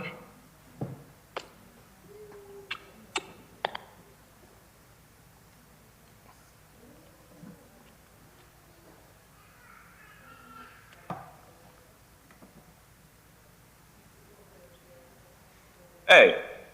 Great. Can you see me? Yeah. Yeah, hi. Hi, everyone. Thank you for having me. So as Shumon said, we launched... one second. I've disappeared. You can hear me, yes? Yep, can hear you. Great. I can't see you. There we go. So we launched Isolarii while I was doing a PhD at the AA, and I mean, the AA is a great place, but it wasn't for me. I wasn't an architect. I would show something to Pierre Vittorio, who I don't know if you've encountered him. But he'd be like, oh, Sebastian, where are the floor plans? I didn't have floor plans. I wasn't an architect. But I still wanted to build something. And simultaneously, my colleagues, mostly here in the US, only in California, we were working other media jobs. And we were all very well aware, whether we were at CNN or the New Inquiry, that content existing as a conduit for commerce was the paradigm that was breaking not just truth and democracy, as the media also love to go on about, but time and meaning. It created a sense of entropy, that everything surrounding us was just a product of a business model of how certain companies held people's attention. And this is something we wanted to play with. We wanted to produce and scale meaning in a way that was almost a kind of type of timekeeping for us that resisted this kind of entropy. HSTRY2, in a sense, as it's been described, is what I kind of think of as gravity hitting at an angle, slowly pushing you off the sofa. And we wanted to do something different. We also felt that the world was being poorly represented and was better understood poetically, that to really fathom it as an individual, you had to be capable of swinging between the soberingly real and the deeply imaginative. And that is what the kind of times demanded of us. And actually what Zoomers do really well. And with a magazine, you just build them up, scrutinize things in the same way you did before, and things remain fixed. Swing from place to place and evolve. And yeah, hopefully steer events. And so what we said is that we were going to try and create what we called an operating system for adventure. That was kind of our guide. And what we would provide is orientation in a deteriorating world. Deteriorating because from the get-go, we wanted to acknowledge that the world was screwed. That was the context. That's the horizon that we all share. And you can't sugarcoat the atmosphere. So we reached out to the people that we really wanted to work with and said we're going to start with something really very small. We wanted you to produce the necessary bare minimum to make sense of what is happening today. And so we sort of put it in a kind of metaphorical frame and said, make an island, a sort of kind of contained condition which can give way to an archipelago that we can build other things on. And so we revived this old genre of book called Isolarii, which literally meant island book. And in doing so, we're going to try and take culture into our own hands and build our own narrative and not be limited by lack of resources. A few things immediately came to the front. We wanted something physical, but to present it in a very digital way. Like if you see us online, We try and like put everything in a very kind of contemporary interface. We almost want to present physical content as digital content and sort of play with that boundary.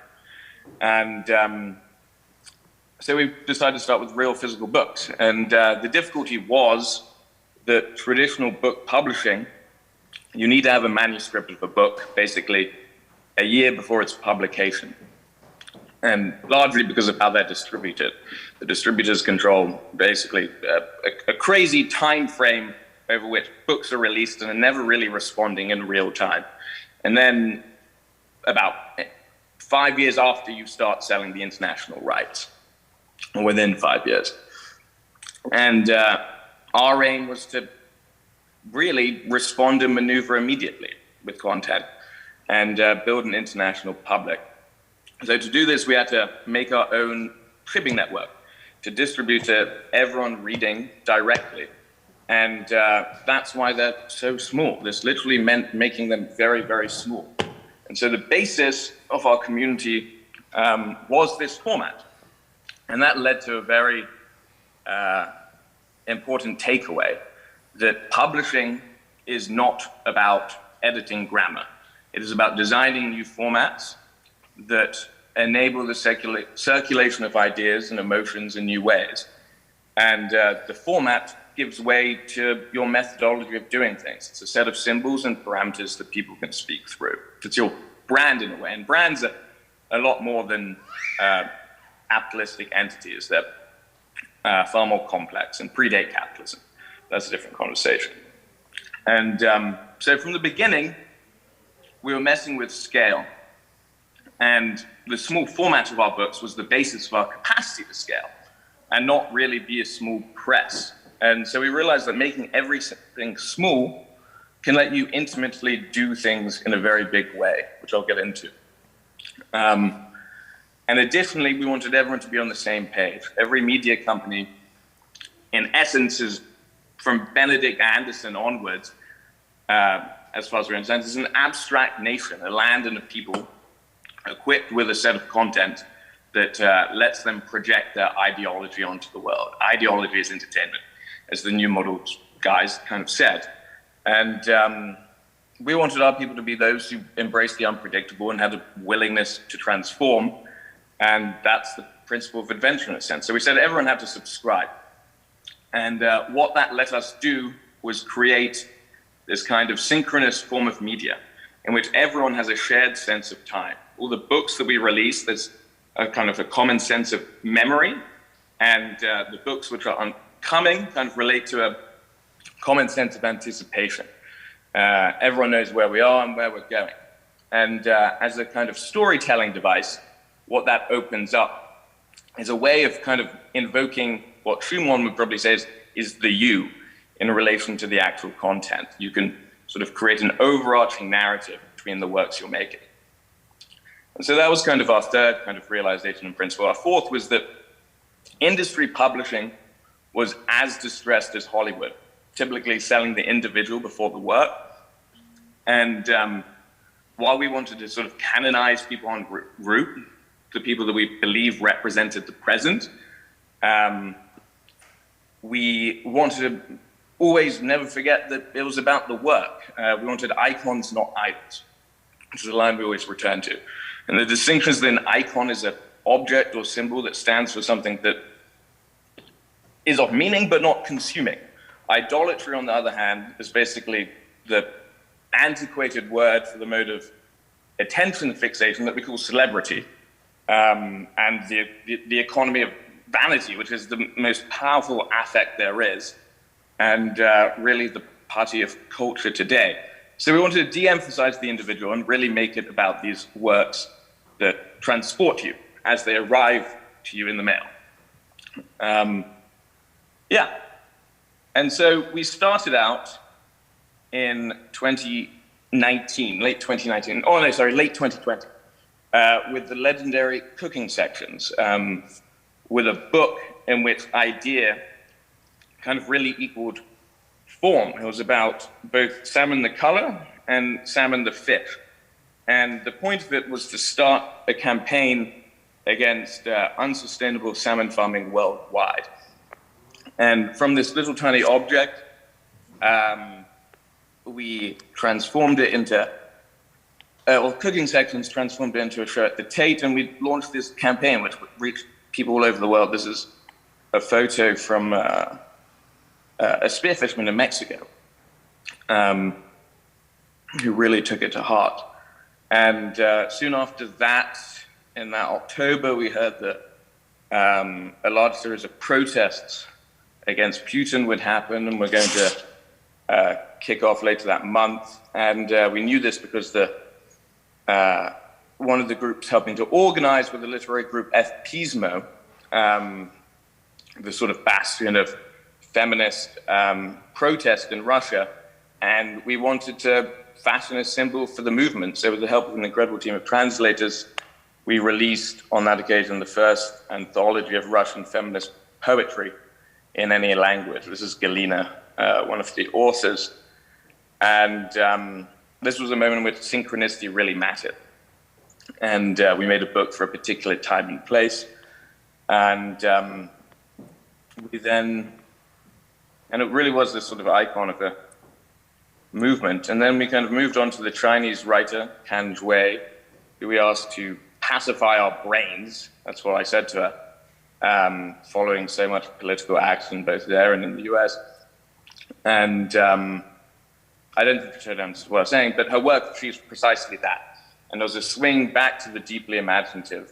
And Warren Ellis made a soundtrack for it. And we started to experiment with the capacities of building this polity between these different groups that these books kind of collected. The cooking sections book assembled a crazy community stretching from architecture to salmon farmers, and we wanted to see if they'd stick around and appreciate Russian feminist poetry. And remarkably, they did. A lot of the architecture students dropped out, but the salmon farmers did. And we started to sort of assemble this very peculiar base of followers. And from Han Zhui, we kind of wanted to create or examine the sort of parallel avant-garde in the US, which we thought was best exemplified by a guy called Robert Hoover, who was the first person in the 80s to really experiment with VR and literature, and who beforehand was sued by Nixon for writing the first book in the voice of a living person, in Nixon's voice. And we wanted to just basically see the relationship between the US and China at that time, and where these two avant-gardes kind of ended up. And with the Hoover book, we paired him with Art Spiegelman to try and address the US election. And Hoover had been thinking about for a long time, and he wrote this book about a bumbling street cop who enters a Capitol building that collapses. And he did that in 2019, and then Art traced and embellished his footsteps in 2020, and together they kind of created this crazy, crazy work about America today. How am I doing on time, Shumon? You're fine. Maybe another 5 minutes or so? Yeah, sure. Okay. And so what I'm basically trying to get at here is how you create a media system that can construct a kind of global community and polity of people who are committed to common issues around the world.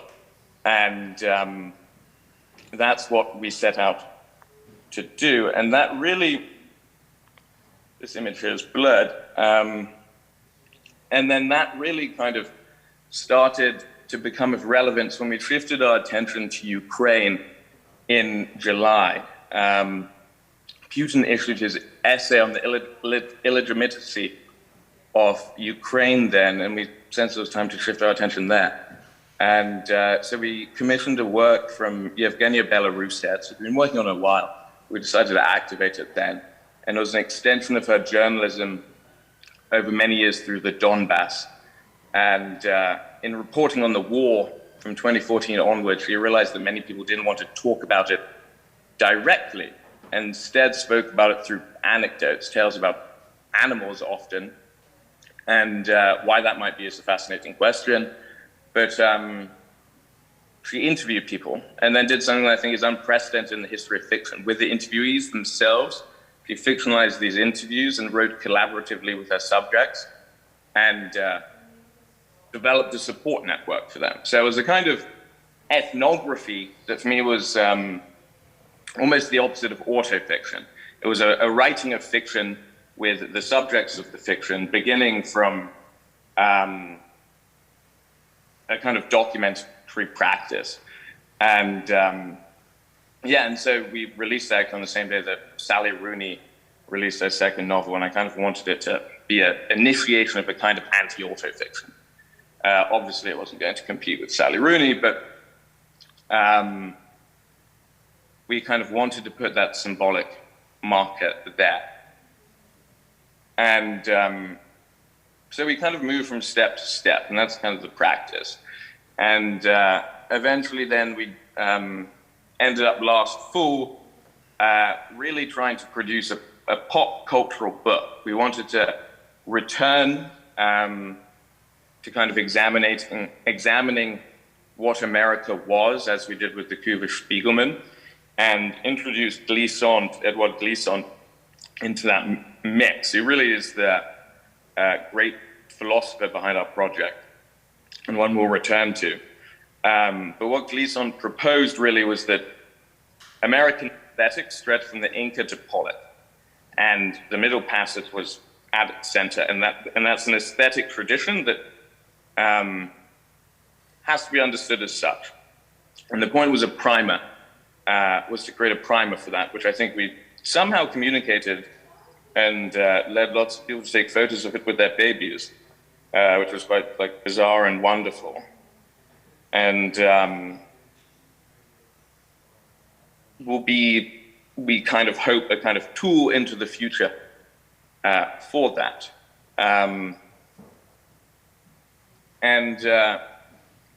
So then we published that, and then suddenly Ukraine happened. We had another work lined up with Scholastique Mukasonga, the Rwandan novelist, and the war in Ukraine happened, and we kind of did something new for us. We created our first digital work in which we really found the kind of reportage which we wanted to work with. We approached Yevgenia and asked her to keep a diary, and it really took off in a remarkable way, and sort of bridged, poetry and reportage, and and had a real impact. Margaret Atwood picked it up and read it, and in doing so, we kind of really created a support network which, in the spirit of Modern Animal, her previous book, let people support her subjects. And so there were numerous kind of drives to help drive the narrative, in a sense, by people donating to help people leave Donetsk and Luhansk, and they were the subjects of the story, and then she wrote about them.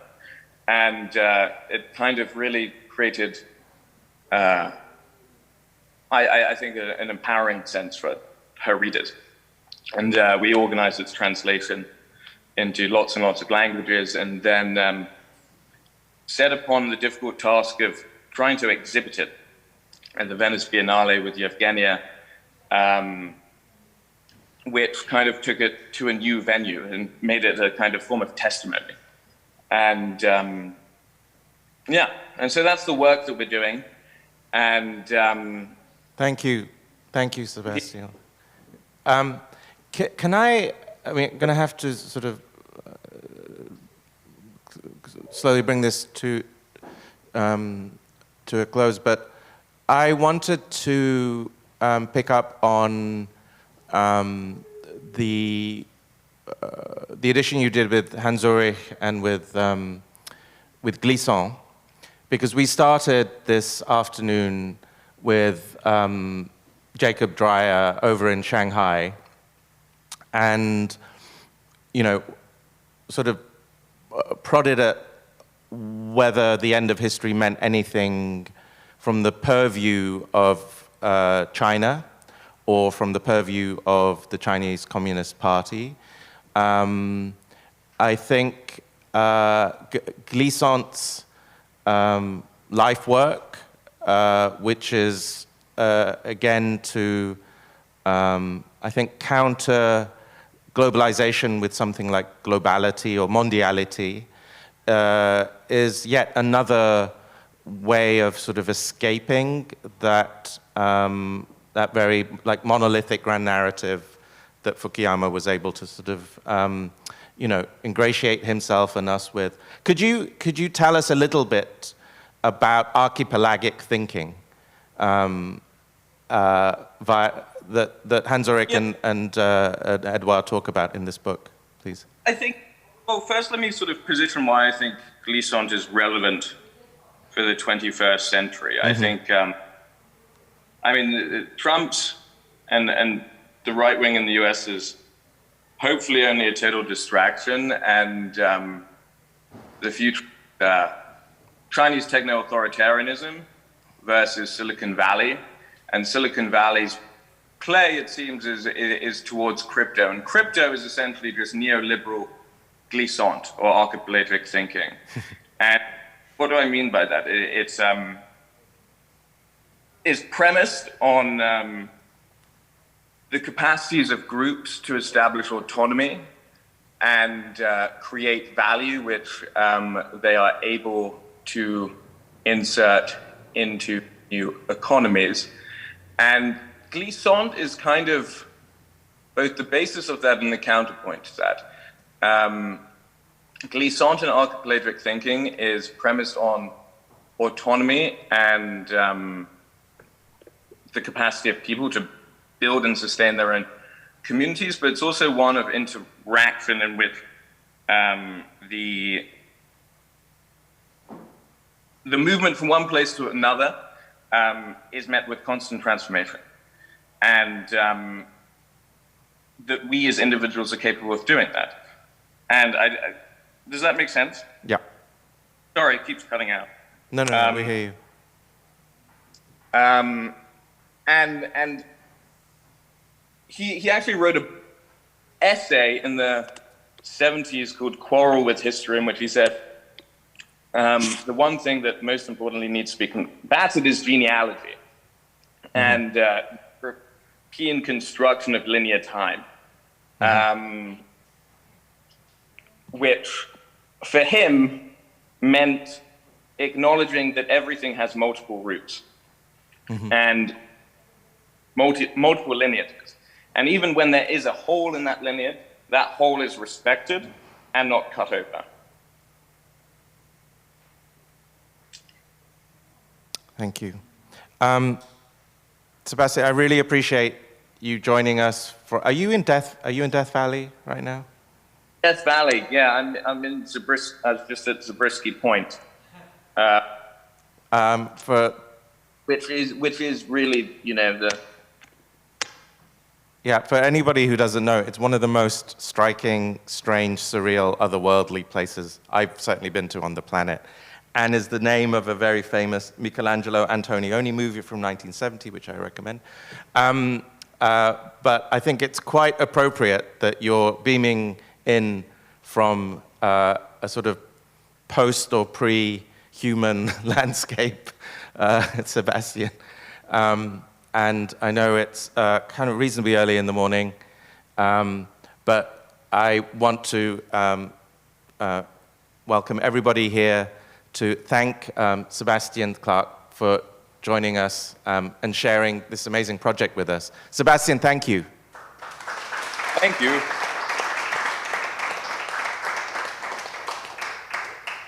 Thank you, my friend. Thank you. I hope to see you here in London soon. Bye. Take care. Bye. Okay, everyone, we are at the end, and I thought we would end with a short film about endings, which is something I did for the Prada Foundation at the beginning of 2021, and it's a commissioning platform called Belligerent Eyes, done by Niccolo Gravini and Luigi Cipini. And they asked a number of us to rethink the visual essay, as made famous by people like Godard and Chris Marker in the 60s and the 70s onwards. So this, and I had, like I'm sure all of us, been collecting material on our phones during lockdown, during that whole period of 2020, and that became the kind of primary basis, what I call screenshot matter, for this short film. It's edited by Francesco Tozzini, and most of them, and the key music is from Amnesia Scanner. So it's very short, I promise you. An organic thought blooms in their minds, lit by the screen in their hands.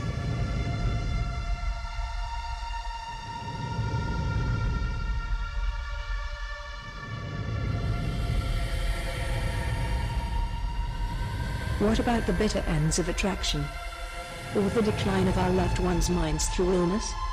What happens when memory no longer works, or is no longer there? Worst of all, what if memory is all that you have left? Mia and Abdullah are constantly remembering and misremembering dates and metadata, but they can't remember what happened yesterday.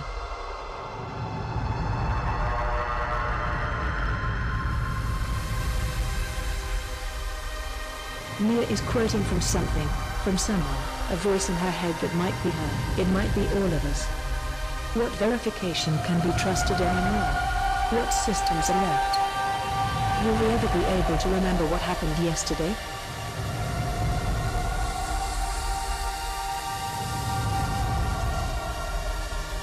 Have we come to the end? I love you. I love you back. The stars in the sky, our screens, and the night that will never end. Mia turns to Abdallah and whispers the words. Suddenly they're sleepy. They lie down on the floor, 100 stories in the sky, and close their eyes. They sleep, and that's that. They are the last.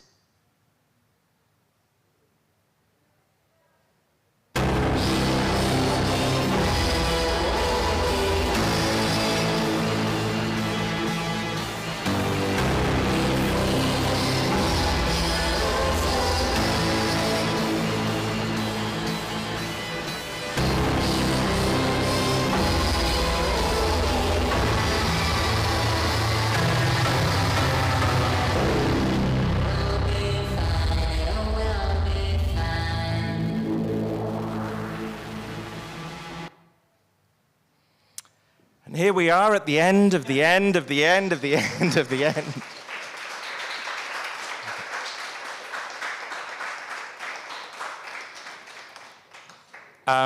Once I distinctly need us to give a huge round of applause to Ben and Thomas, who's not here, but spiritually maybe. Thank you so much for your amazing work today, Ben. Thank you.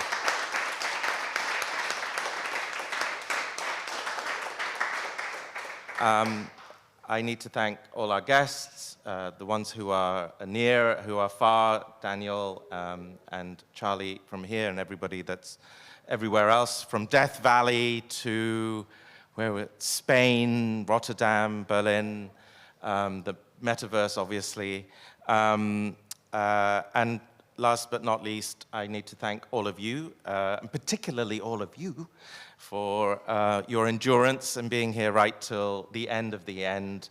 And I hope this is the beginning of the next chapter of whatever happens after the end. Thank you so much. Have a lovely and wonderful evening.